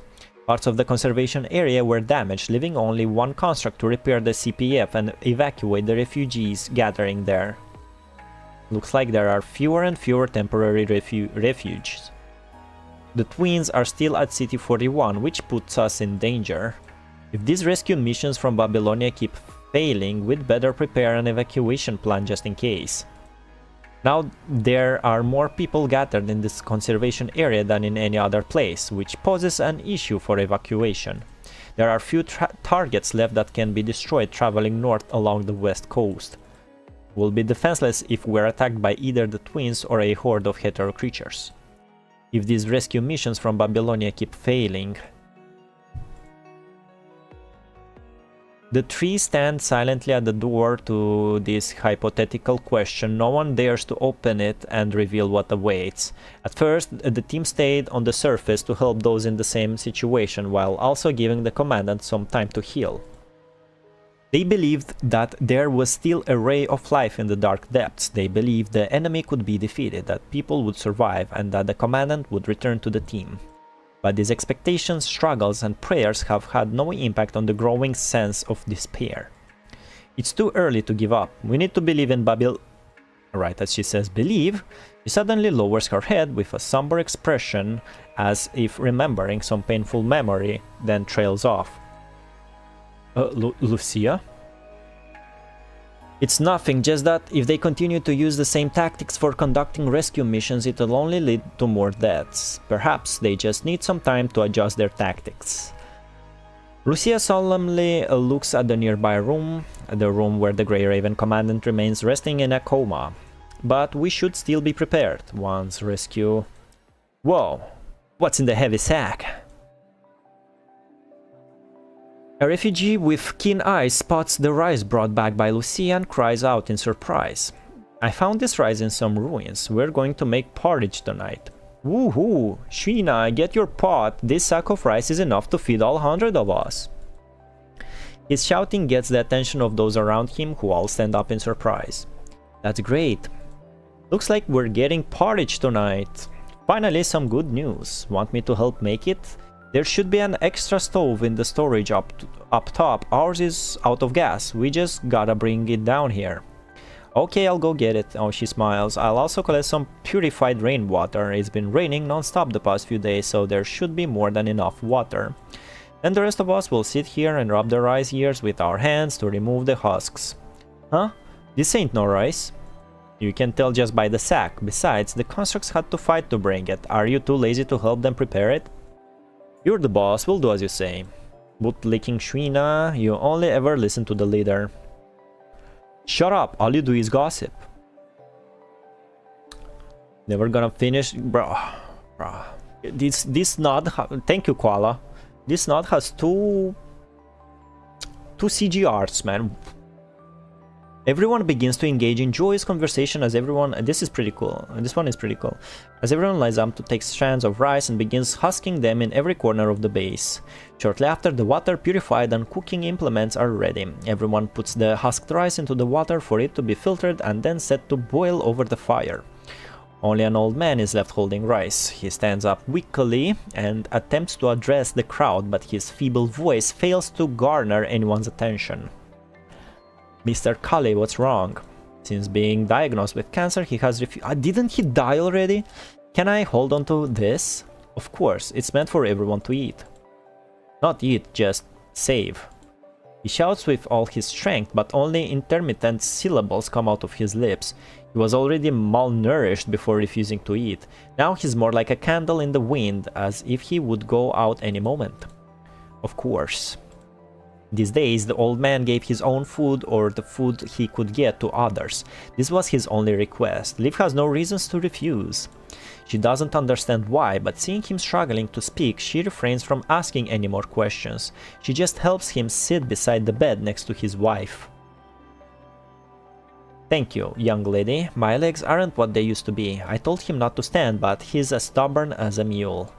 The elderly couple sits together holding their rice and looking happily at the crowd gathered around the large pot.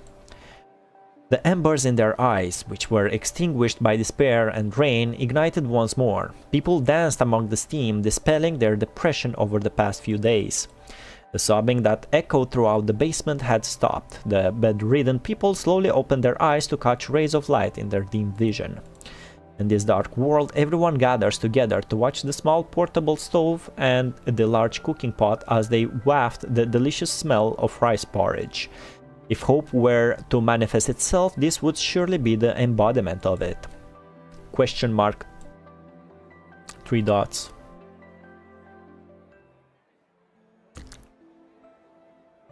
Liv notices that the woman who had been guarding her husband stands up from beside her, joins the crowd, and looks forlornly into the flame of the gas stove. Miss Jin, sure. Oh, this is Jin. She tries to squeeze out a polite smile but fails. Lindsley just woke up. She wanted to try some porridge and told me to join the others, but right after that she bites her lower lip.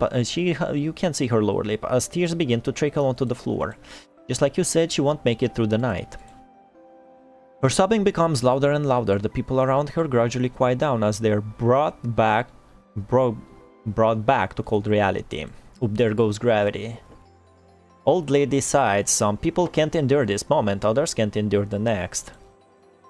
Some people say that the hospital walls have heard more repentance and prayer than churches. But no matter how hard one prays in front of a life that is lost, the outcome won't change. Why did she want to sacrifice herself to protect me? I might as well join her. Liv approaches Jin and holds her trembling hands. But she knows that even if she manages to comfort Jin, the situation won't change for the crowd. Faced with parting life, words of comfort are far too shallow. When survivors laugh around the campfire, they can't forget the shadows behind them. Light and shadows go hand in hand. If someone dies, it means someone will be saved. If a person, especially a doctor, cannot calmly face the parting between life and death, it means that they will drown in their own regret one day. But Liv knows that she cannot learn how to face this situation with reason alone. What's this? Once upon a time, an otherwise outgoing professor said this with a rare sigh. Optimism, calmness, indifference to life and death. These all help persuade ourselves, but we can't force others to maintain a positive outlook. How long this fucking note is? Don't deprive others of the right to be sad, nor discourage them to grieve, because persuasion is always more useful than force. Especially you, Liv. I know you can't learn how to remain emotionless when treating lives that cannot be saved, so that's why I am telling you this. I hope you can allow yourself to be sad and use this accumulated regret as motivation to save those you can. This is also a kind of comfort for those who cannot be comforted. Persuasion is always more useful than force. But how can I? When she looks up, Liv sees Chuck and his guitar suggesting something to Liv. Should we sing instead of cry? Oh, again?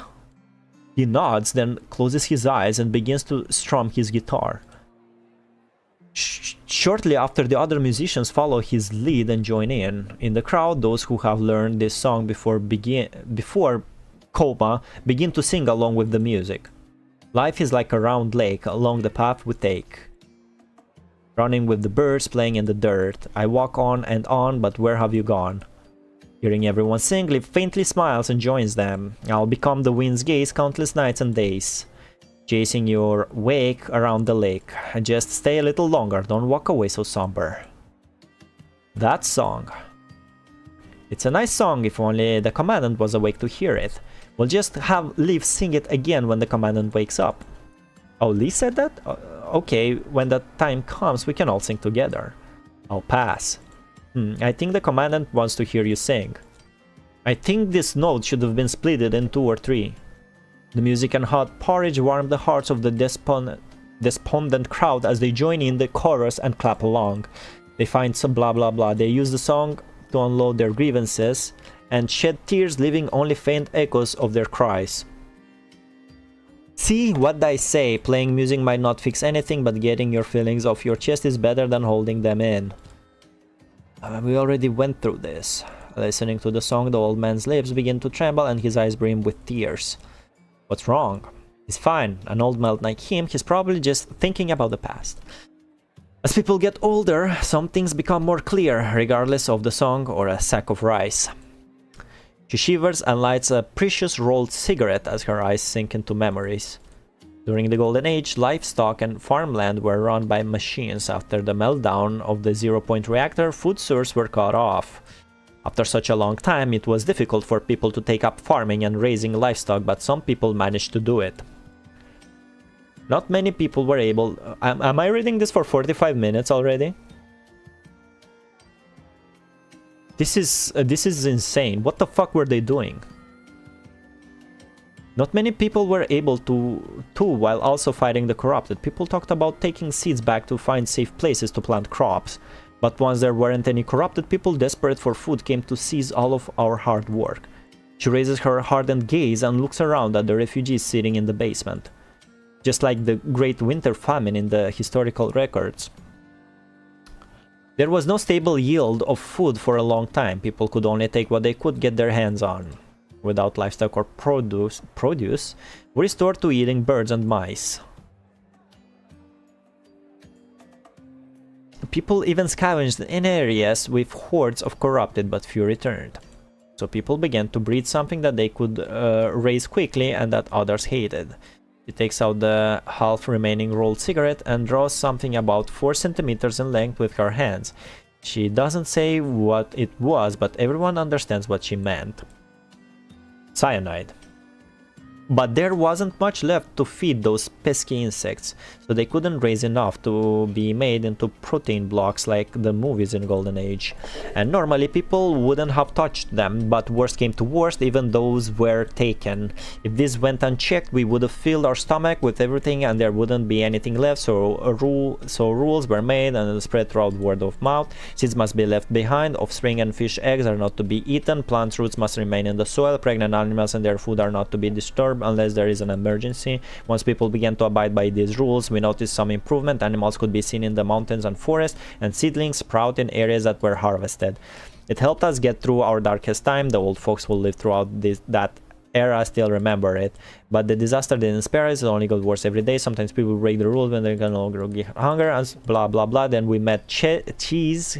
We didn't know his real name, but that's what we was eating when we was him. Cheese was so rare at the time that was decided call him. She takes a deep drag of the cigarette, rolls some fingers, but she doesn't seem to mind.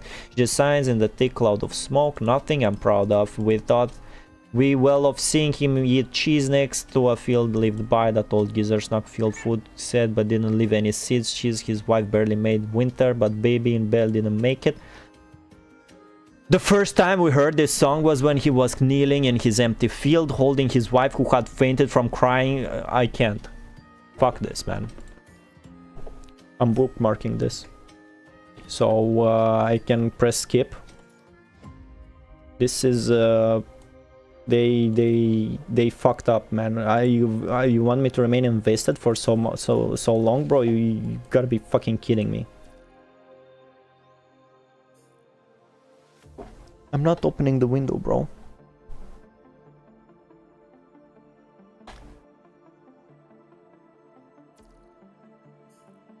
Yeah. Thank you for adding this feature. I should have used it earlier, man. Are you shitting me? I'm reading one note for 1 hour, bro. How about this? 43 minutes, bro. Are you insane? Sick in the head, bro. It's a mobile game. When were they thinking the people were reading this? They didn't have a bookmark before. Like, you can't read that before sleep. Reading... I don't think I ever read 43 minutes note, bro. I couldn't. And it gets some serious shit. All I was thinking about is how angry I am that it is so long. One last note before music reaction.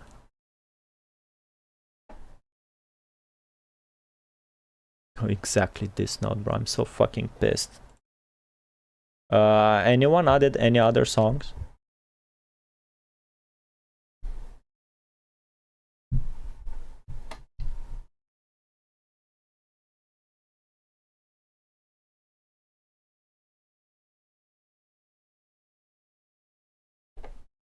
Alright, typed Pander. Read well, I ain't gonna... Bro.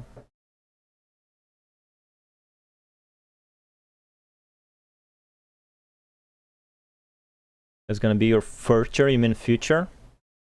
Read only 2 nodes? Whoa.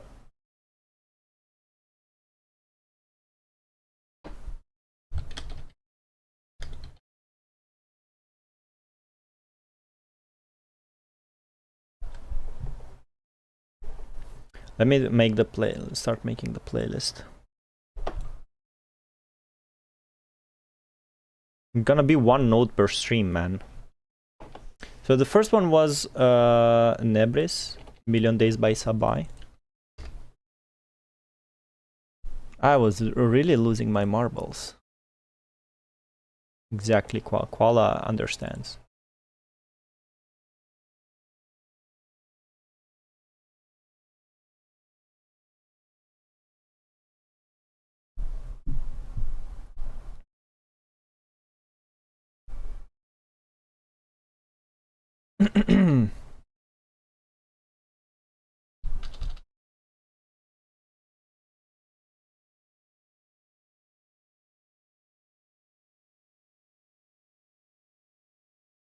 My mouth hurts. They wanted you to get into it. Bro, I rage quitted. I rage quitted PGR, it's insane. Instead you get mad at how long it is. I said one last note. It was 45 minutes ago. I am pissed beyond belief. So Panther, we have 1 song per person. I already have 4 songs for the playlist and I'm making it right now. I'm doing the watch later thingy. Let me stream it up. Just here in DM, or do you have your own server thingy? Just here in DM, Panther.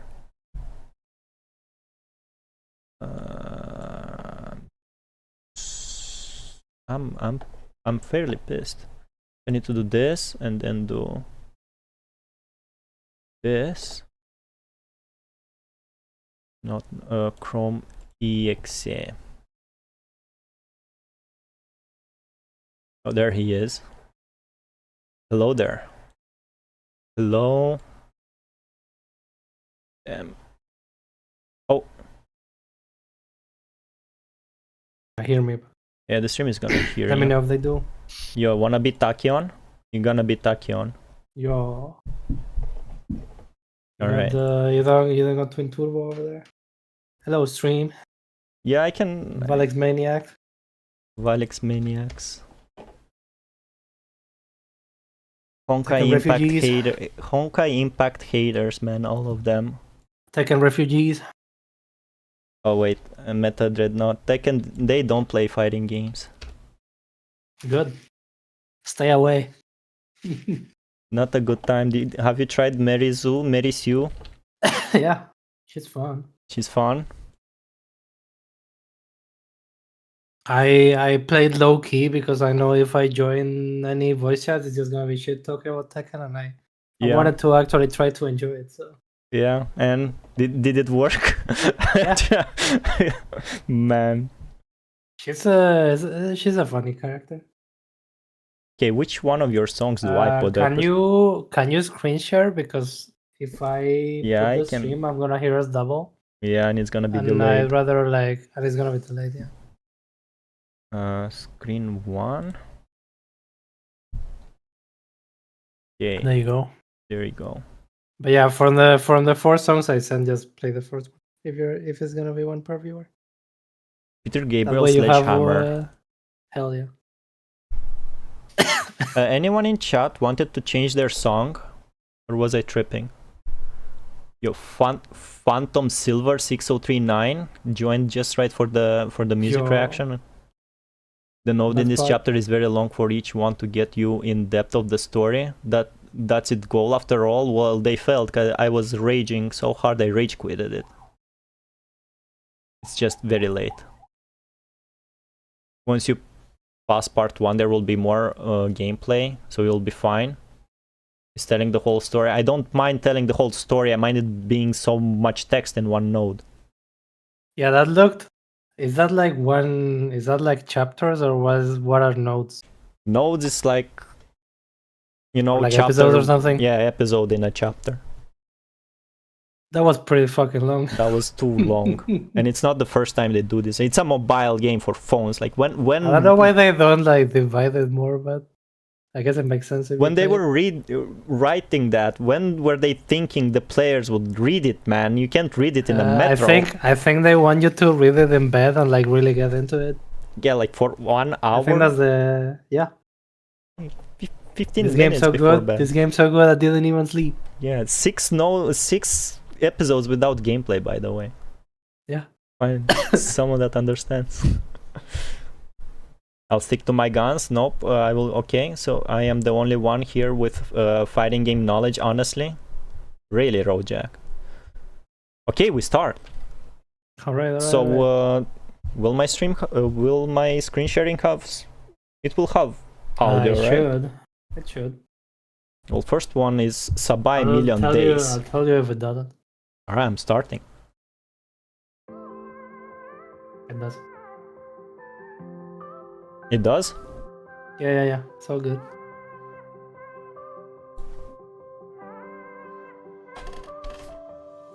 I don't do this often, you caught me off guard. All of my friends said you moved out west. You tell me stories underneath sunsets. Could it be more than just one night?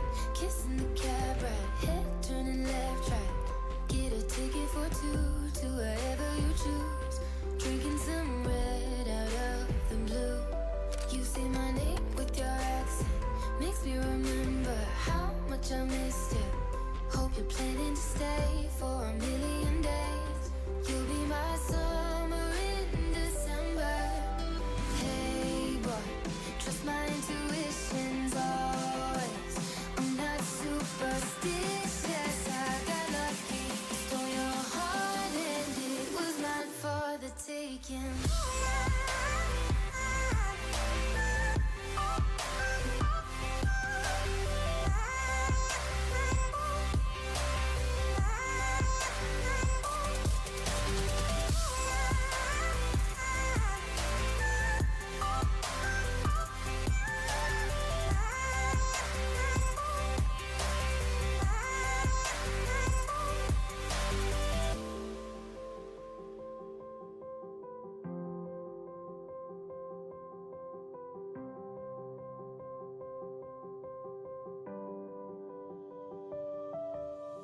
I'm bad at pretending, you know I'll be true.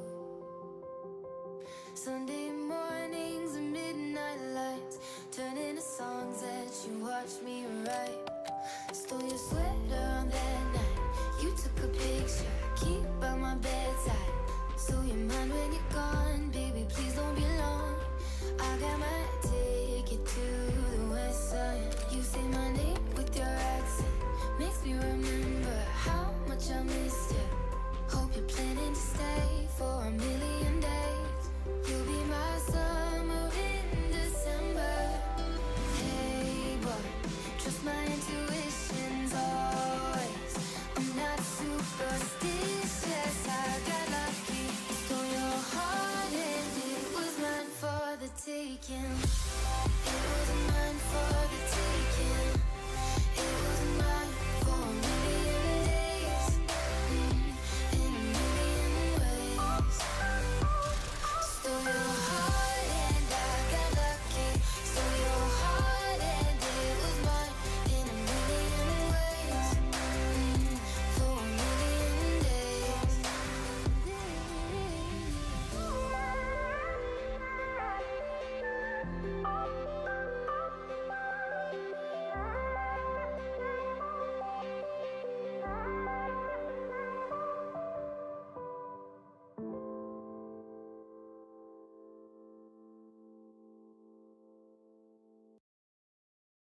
Well, well, well. Well. Pretty pop. You know what it reminded me of? It reminded me of Linkin Park Living Things, especially that vocal instrumental part in the chorus. It reminded me of I watch a lot of YouTube videos about like fixing cars on road trips and shit. It was a pretty good road trip song. Right.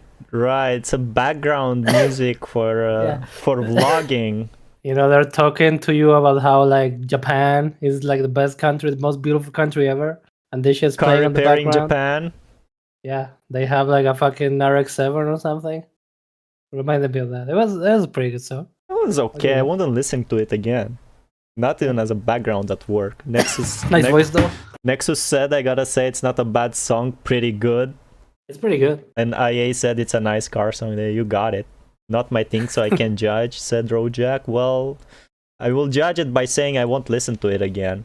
Yeah, it's pretty good, but sometimes pretty good just doesn't cut it, unfortunately. Yeah, one and done, like just like in Tekken. Right, next one. This is Rojak's. This is anime music. Okay, let's hear it. Yo. Hey, we got nice variety, that's good.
All right.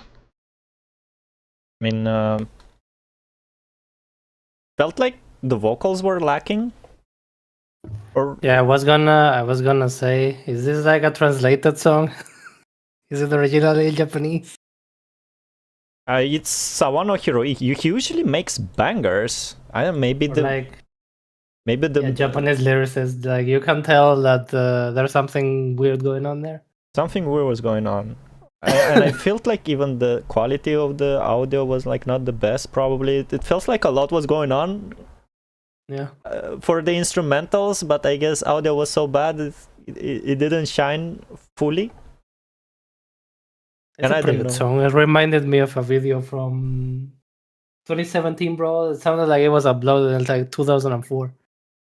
When 2017. Simbird was here.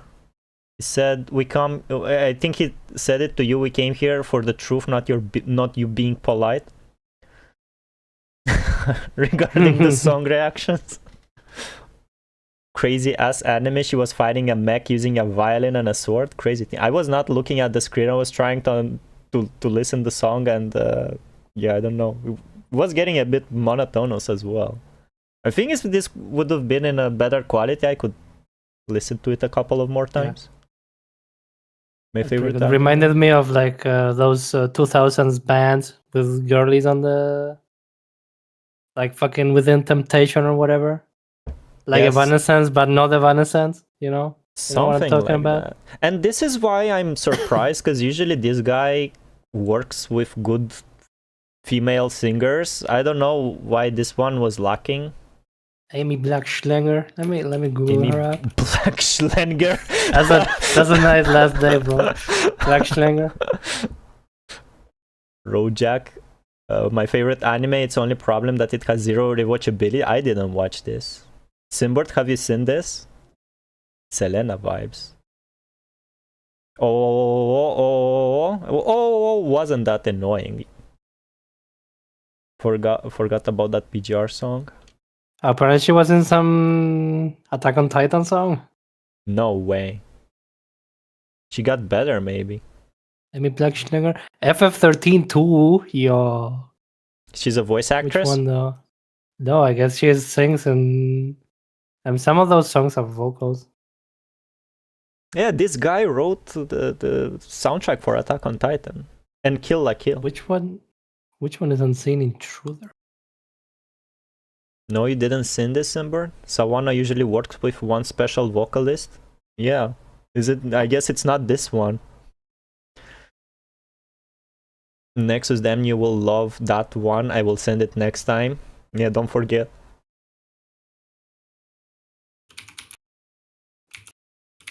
With one special vocalist, but I can't remember which one. Probably the good one. The vocals in Attack on Titan soundtrack go hard. And I think the Honkai World Diva, the song from PGR, the game, the best gacha game of all time, also has that special singer. I can't remember, because I read about the song and it said this singer is the singer that Sawano Hiroyuki usually works with.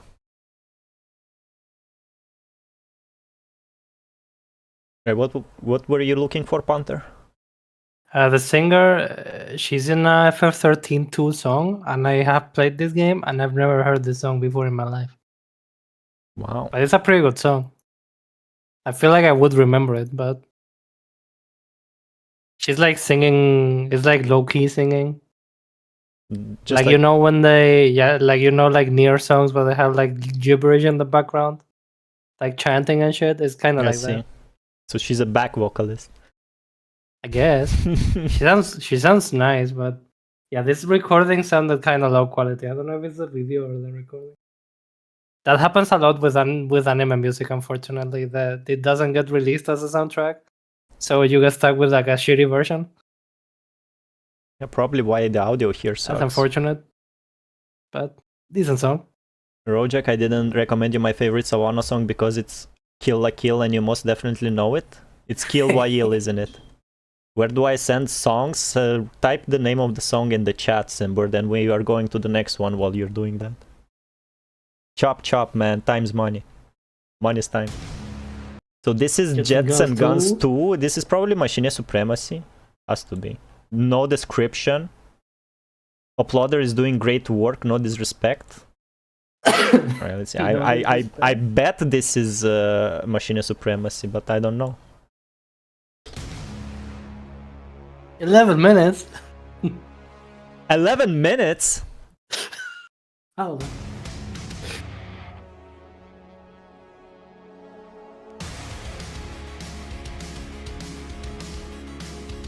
That is Machine Supremacy immediately, bro.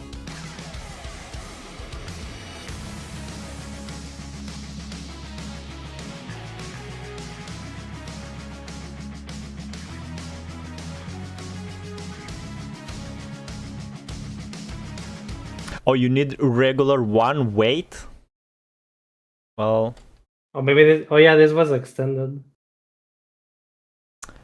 I can already tell that's Machine Supremacy. It sounds... The guitars sound the same. Yeah, that's why I'm like, why it doesn't say Machine Supremacy? Maybe because it's the extended version. I listened to this, to Jets and Gun 2 soundtrack because I was listening to their discography, but... never heard about that. Is that like a real game, or did they make like a fake game soundtrack? Apparently it is. Where is it? Meta Dreadnought boss team. Should be like this. No. Meta Dreadnought. There you go. SMX cut. Come on, man. Just look for the game. Maybe they're not credited in the game. Jets and Guns 2. Extended. Like the Meta Dreadnought or whatever. Dread. How do you type this? Extended. Damn. It's only extended for me. Some songs are not on YouTube in my country. That's let me see if I have it. It's a country thing. It's still shorter than the Note, that's true. Imagine not having YouTube music. Yeah, we don't. Could be on Spotify. Okay, I found one that's 2 minutes. I'm gonna send it to you. Yeah, let's see. See if you... If it works. If you can open it. Maybe you can't. I'll send it to you on Discord.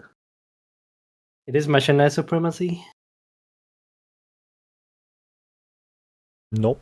Holy shit. Oh, what the fuck? And it's Damn, on Machine Supremacy fucking hates you, bro. What the hell? On their official website, YouTube channel? No way. What the hell? Let me try Spotify. Is it on Spotify? Yes, it is. 2 minutes. Let's fucking go. That's the one I sent you, so... I mean, there's no video, so it's fine. Even better. That's gonna be loud as fuck for the stream, probably. Even better. Hell yeah.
Alright. Well, pretty cool. It's Machine Supremacy, but they have greater cooks, better instrumentals. I don't know. I was never fan of their Jets and Guns 2 soundtrack. I like the beginning, how it the drum thingies that it does at the beginning. And I think it's one of their earliest work, like first albums. I don't know. I know they did better. I don't know, not much to say. I won't listen to it again. I didn't listen to Jets and Guns soundtrack for like more than 10 years, and I will keep it that way. This game is real and it has co-op, split screen thingy. Damn. This is the most normal rock I ever heard. There you go. They can cook better than this, Road Jack. That's true. I mean, if it's their first work, it's impressive. If it's some of their first work. Never heard about this game. That's how I remember it. Yeah, nothing else much to say. All right, next one. Well. PGR soundtrack. Who I used to be. Alpha's character impression. Did I guys told you there's a character named Alpha in this game? This game was so ahead of its Alpha. time. What I was gonna ask. I don't know if you're gonna play it or we can do like a pre-comment. About do you guys what? know if the PGR music guy is the same guy as the WoWa music guy? Because the WoWa music is kind of mid, so... I watched music, the movie is kind of... I watched the YouTuber that does like videos about gacha games, and one of its video was about Girls Frontline 1. The first one, not the second one, with the PNGs. And one of the guys that makes music for PGR made music for that game as well. Oh. I don't know about WoWa. I assume it's different people, but... because I assume Kuro Game has like 5 million people working for it, like every Chinese studio, but... WoWa is Kuro in-house? Yeah, but what about the music guy? Yeah, but... do they have like one composer or do they have different composer for? I think they don't know. They said Nexus says WoWa music in the beginning was shit. Yeah. It definitely improved, but it improved in chapter 2. WoWa music guy is different from what I know. All right, there you go. PGR is from they definitely improved a lot, but the beginning was like kind of mid. I don't think they can like keep the same guy for both games. They have different tones. I mean, atmosphere. You'd be surprised. I'd be surprised. But yeah, it makes more sense if they have different people. All right, so this is song sent by Nexus. Let's get it. Let's get it.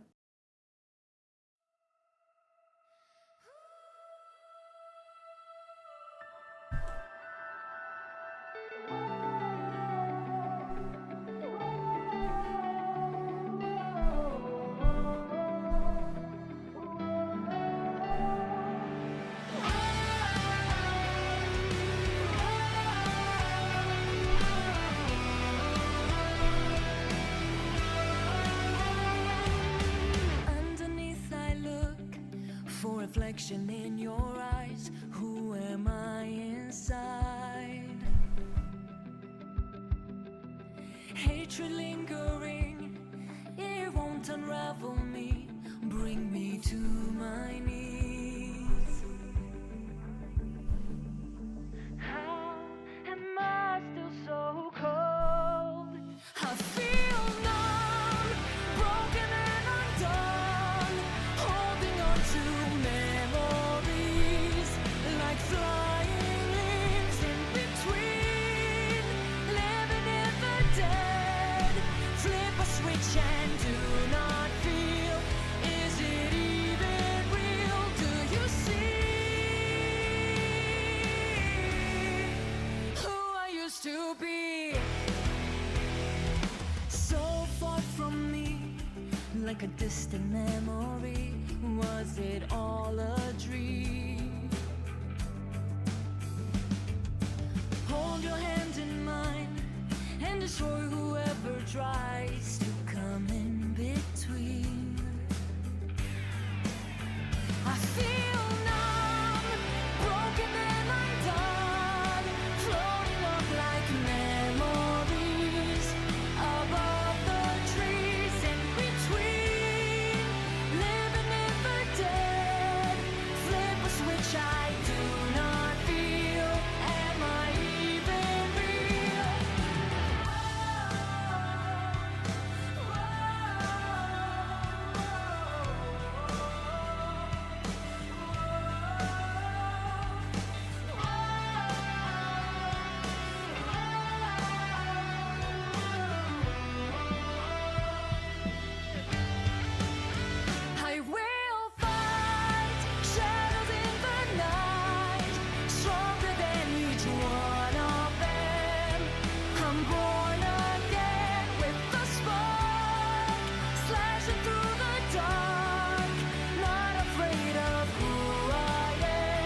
hold my hands, I will fight shadows at night, holding on to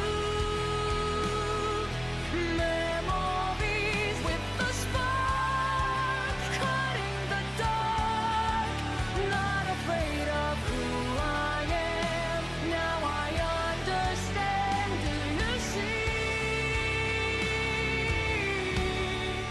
who I used to be?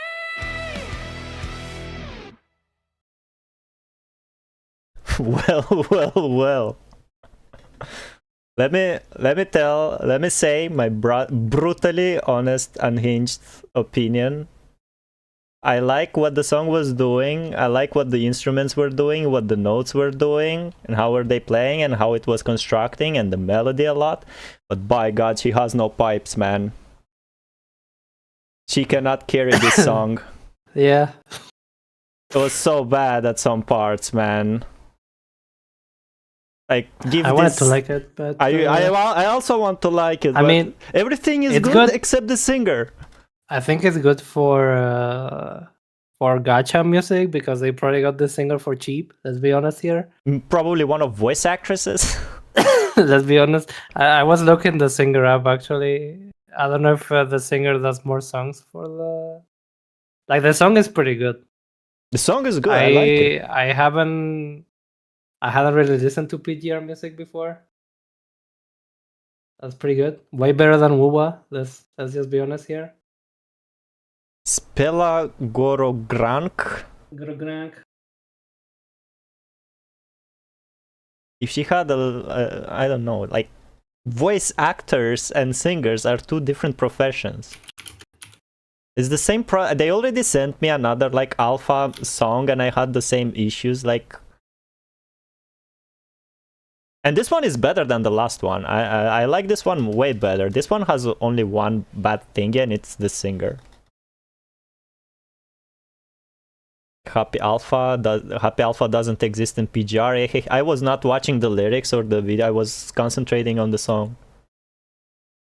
This is the first time I heard this one. This is not a fan song, right? This is in game. Now she has a real like Spotify page. Does she do rock? One song. Oh, one song. It's called Aether Gazer Soundtrack. I don't know Aether Gazer. I don't know if it's like that's a PGR copycat. Oh, I have a new sub, Nekvi. Thank you. Damn. I have a little Hwarang gif. Pretty cool. Yo. Nice sub, nice gif.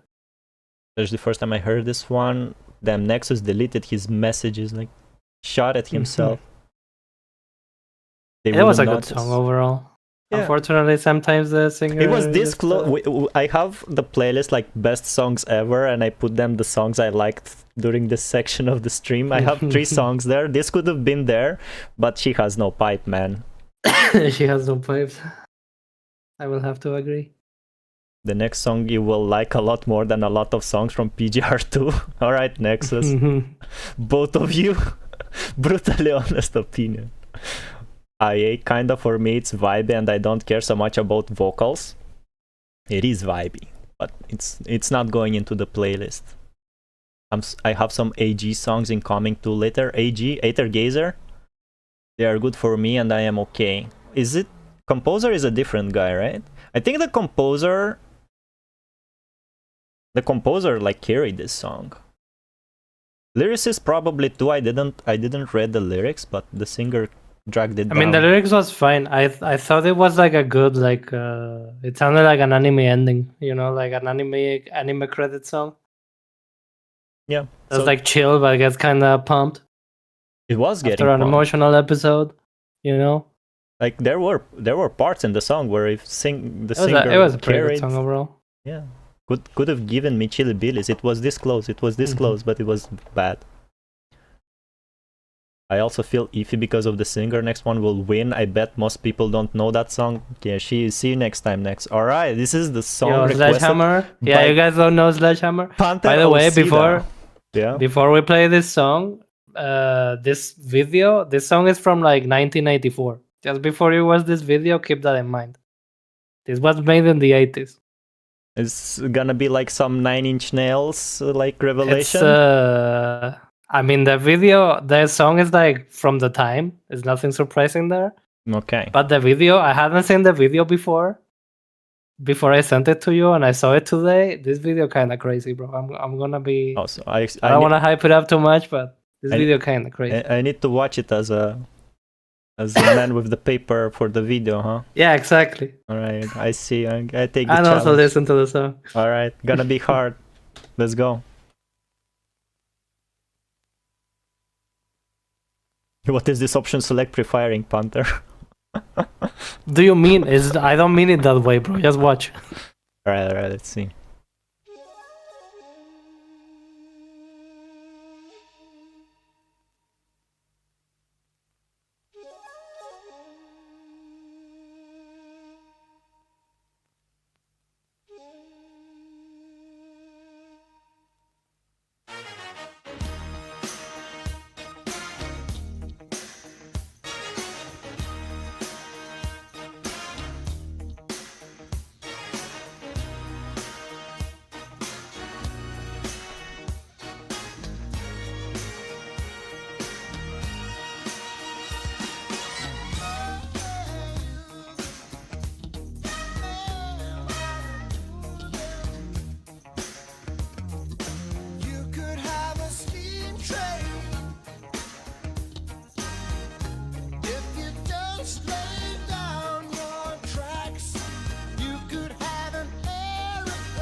Alright, pretty cool. You had something else?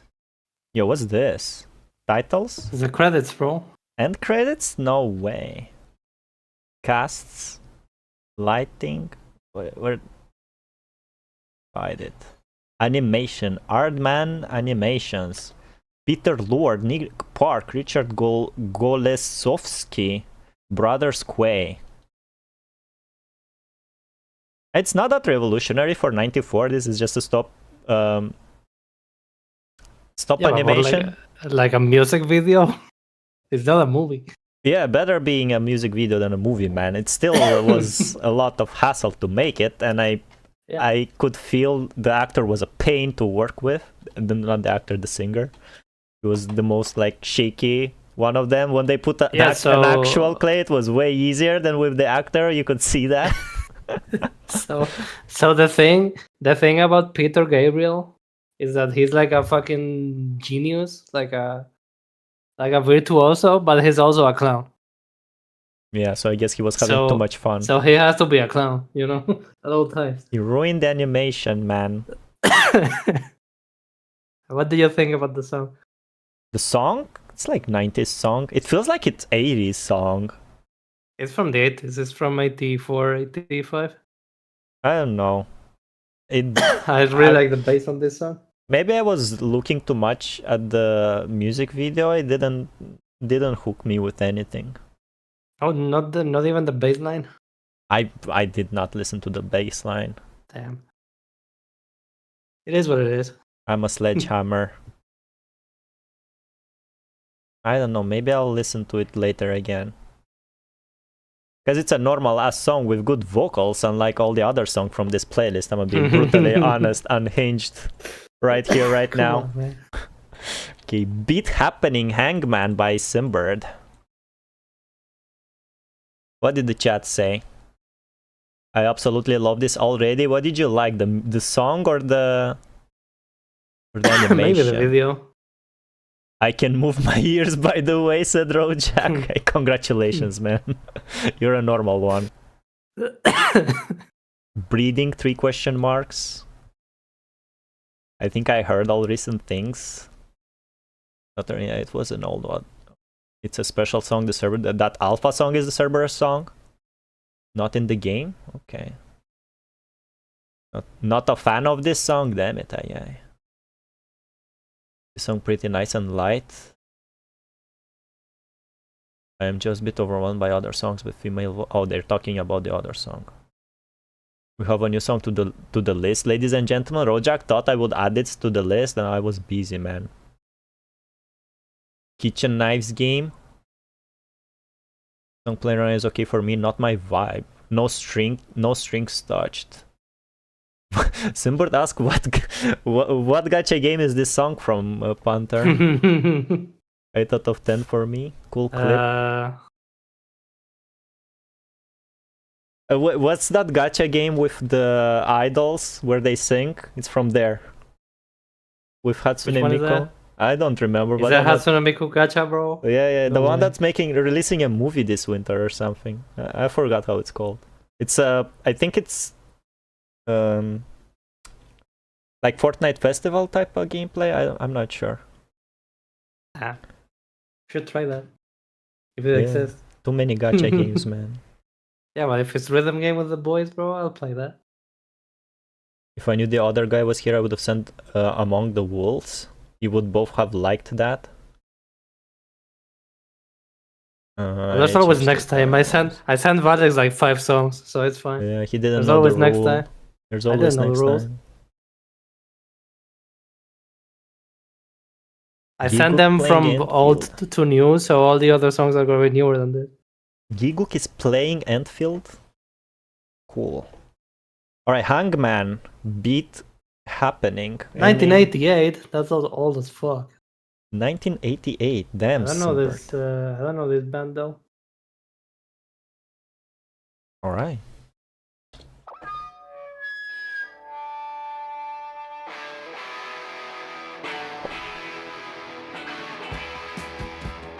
There's a little village near the center of Spain where a jealous brother pulled a cold-blooded cane. It had a dirty job, it had to be done. When they asked for takers, there was only one, 'cause I'm the hangman. Yeah, hangman. I'm the hangman. Hangman.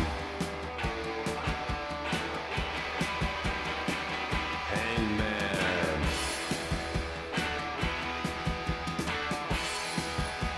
I wake at 4, wash my hands, pray to my God, atone for my sins.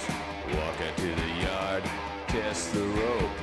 When the dawn breaks, I start to work, 'cause I'm the hangman.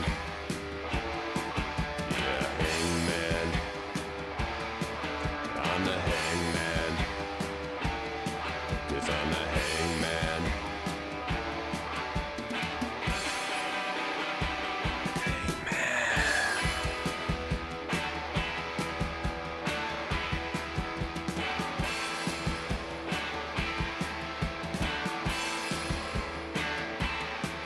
Make peace with yourself, 'cause I'm the hangman.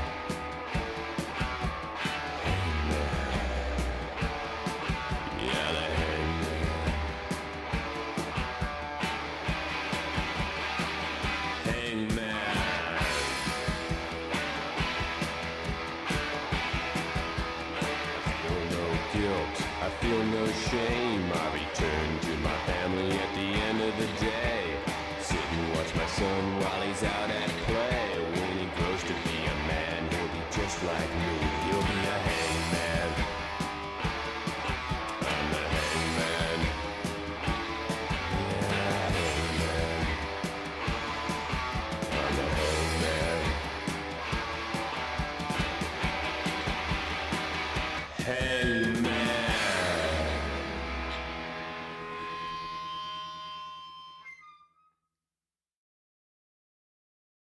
Wow. You have some beef with Simbert recently? Huh? The lyrics. What the fuck? The beginning, man. It was Yeah. wow. This is 80s punk. That was that didn't sound like 80s at all. That's impressive. 1888. I didn't know this band. I think there are more songs that sounds like this in the 80s. If they're It's not punk. is the recording quality, like the guitars are so clean Hmm. for 80s. Oh. But yeah, this is like very like probably very new at the time. Sounds love- more like indie music, like I love punk. We're- indie punk kinda. IA said it sounds like some Johnny Cash type of music. Don't say that, man. This is not Johnny Cash type of music. I mean, yeah, I can, especially the voice, I guess. Definitely not the instrumentals, but This is punk. the voice is folk. kind of Johnny Cash. This is punk folk. I figured it out. This Like this is indie not punk or normal. something. Indie punk. Yeah, Folk. folk punk is like a pretty good description, I would say. I'm losing my mind. I know the Hangman. It sounds nothing like this. Could be a cover, man. Maybe it's like some folk song. I mean, maybe there's another song that's called Hangman. Yeah. And they made punk out of it.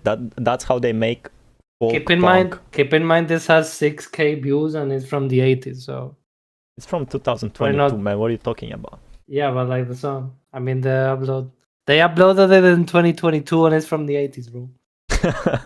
Probably not that popular of a band. AI I sure didn't know remaster. it. I like I sure this. didn't know it. I'm tempted to put it. I like it. I will look into this band. For sure. I would listen to it again. Not gonna lie. You know what? this is getting inside job. Good shit, Simbird. Good Even shit, though you stop tweeting at me with the song, but Yeah. good shit. we saw what you did. Right, let me, and then it's gonna be a song from me, bonus. It's not, it's out Yo. of competition. So far we have 4 songs. It's like it's like an encore, like in a real concert, you know. Like Secret Boss. Yeah, they're playing Numb now. We have 4 songs in the playlist. One is from Arknight's original. I should send it to you one day. Then it's from Jump Space, and the third one is from Goddess of Victory, Nikke. Yo, wait, which one is it? Nonsense Red by Nonsense Red Costumes. I don't know, there's a girl with Nonsense Red. bazooka. And then it's Hangman. Nonsense Red. I don't think I've listened to that one. Maybe as spoilers, I don't know, maybe you shouldn't listen. Now, what should I send? I mean, I'm not gonna keep playing, so. I'll send this one, since we went into punk. Have you listened to this one? You know this one? I think so. Well, Definitely no Petrol Girls, but I don't know if I know this song.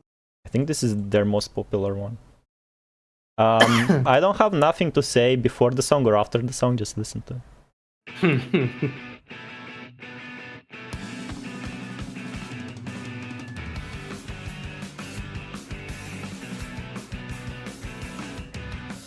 domain, my temple, my territory, my pleasure.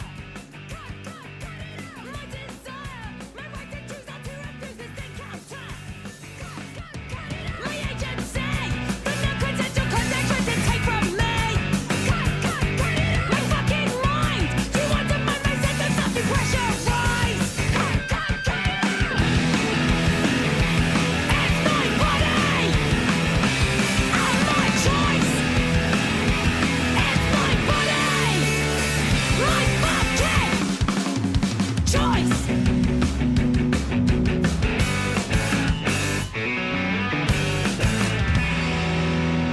My power, my psyche and my energy, my decision. My passion could never be ignited by such aggression. My liberty, my body as a base of my autonomy. I need to see on my record the one accountability. It's my body and my choice. It's my body, my fucking choice.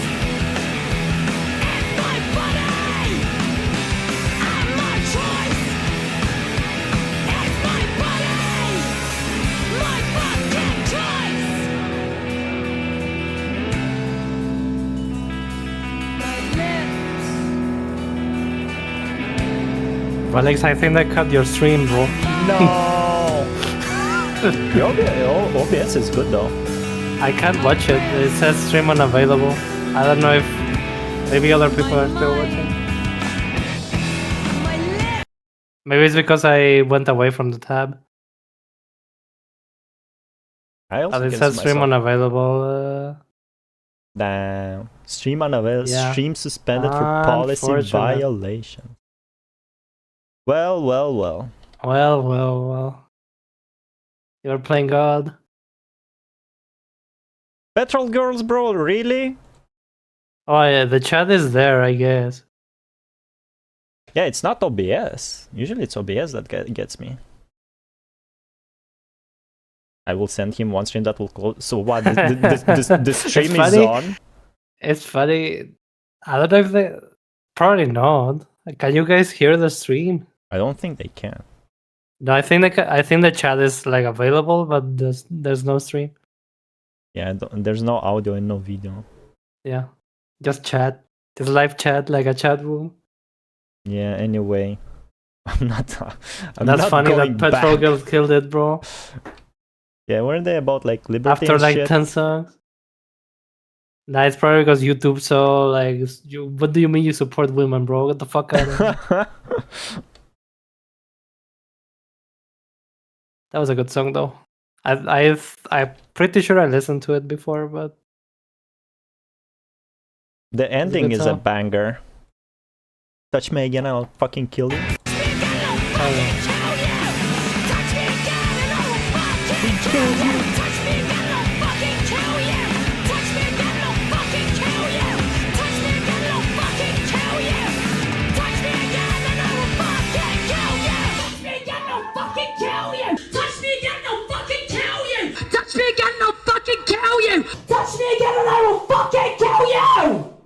Banger ending. Hell yeah. Anyway, usually when this happens, I can just like cut out Vergil. the music from the VOD, and it's gonna be fine. Damn. Better than Does Twitch. does this usually happen? No, when it's you the do first. music? Whoa, that was Banger ending. What? Oh, there I'm you go, you're back. What? Anyway, usually It's just that song? maybe it's the music video. What the fuck? Damn. Wow, YouTube is so advanced, man. It can do this. I already said my goodbyes. It detects when you're back to hating women, bro. That's crazy. Wow. No respect woman allowed on this on YouTube. Golly. No way. Damn, I didn't do nothing. YouTube did it. Damn. Wow. Wow. Well, I sent the link. I wanted to show you the ending. The ending is banger, but whatever. Yeah. Not showing. YouTube doesn't Unfortunately, want. you're gonna have to watch it on your own. I sent you the link. You saw it. It's because you didn't finish that PGR chapter. Yeah, it's fucking Kuro Games got me, man. Well, I can show you. Oh, it's cut again, I think. It is cut again? Yeah. Because they were. How does this fucking work, bro? They were on the screen for a little bit, or is it I can't stream YouTube on YouTube, bro? Is that how it is? Yeah, fuck it. I don't think that's the case because it went back when you were still streaming YouTube. You were streaming your own stream when it went back. Damn. Well, I don't think we should play with it. Stream suspended. Yeah. We'll just You don't want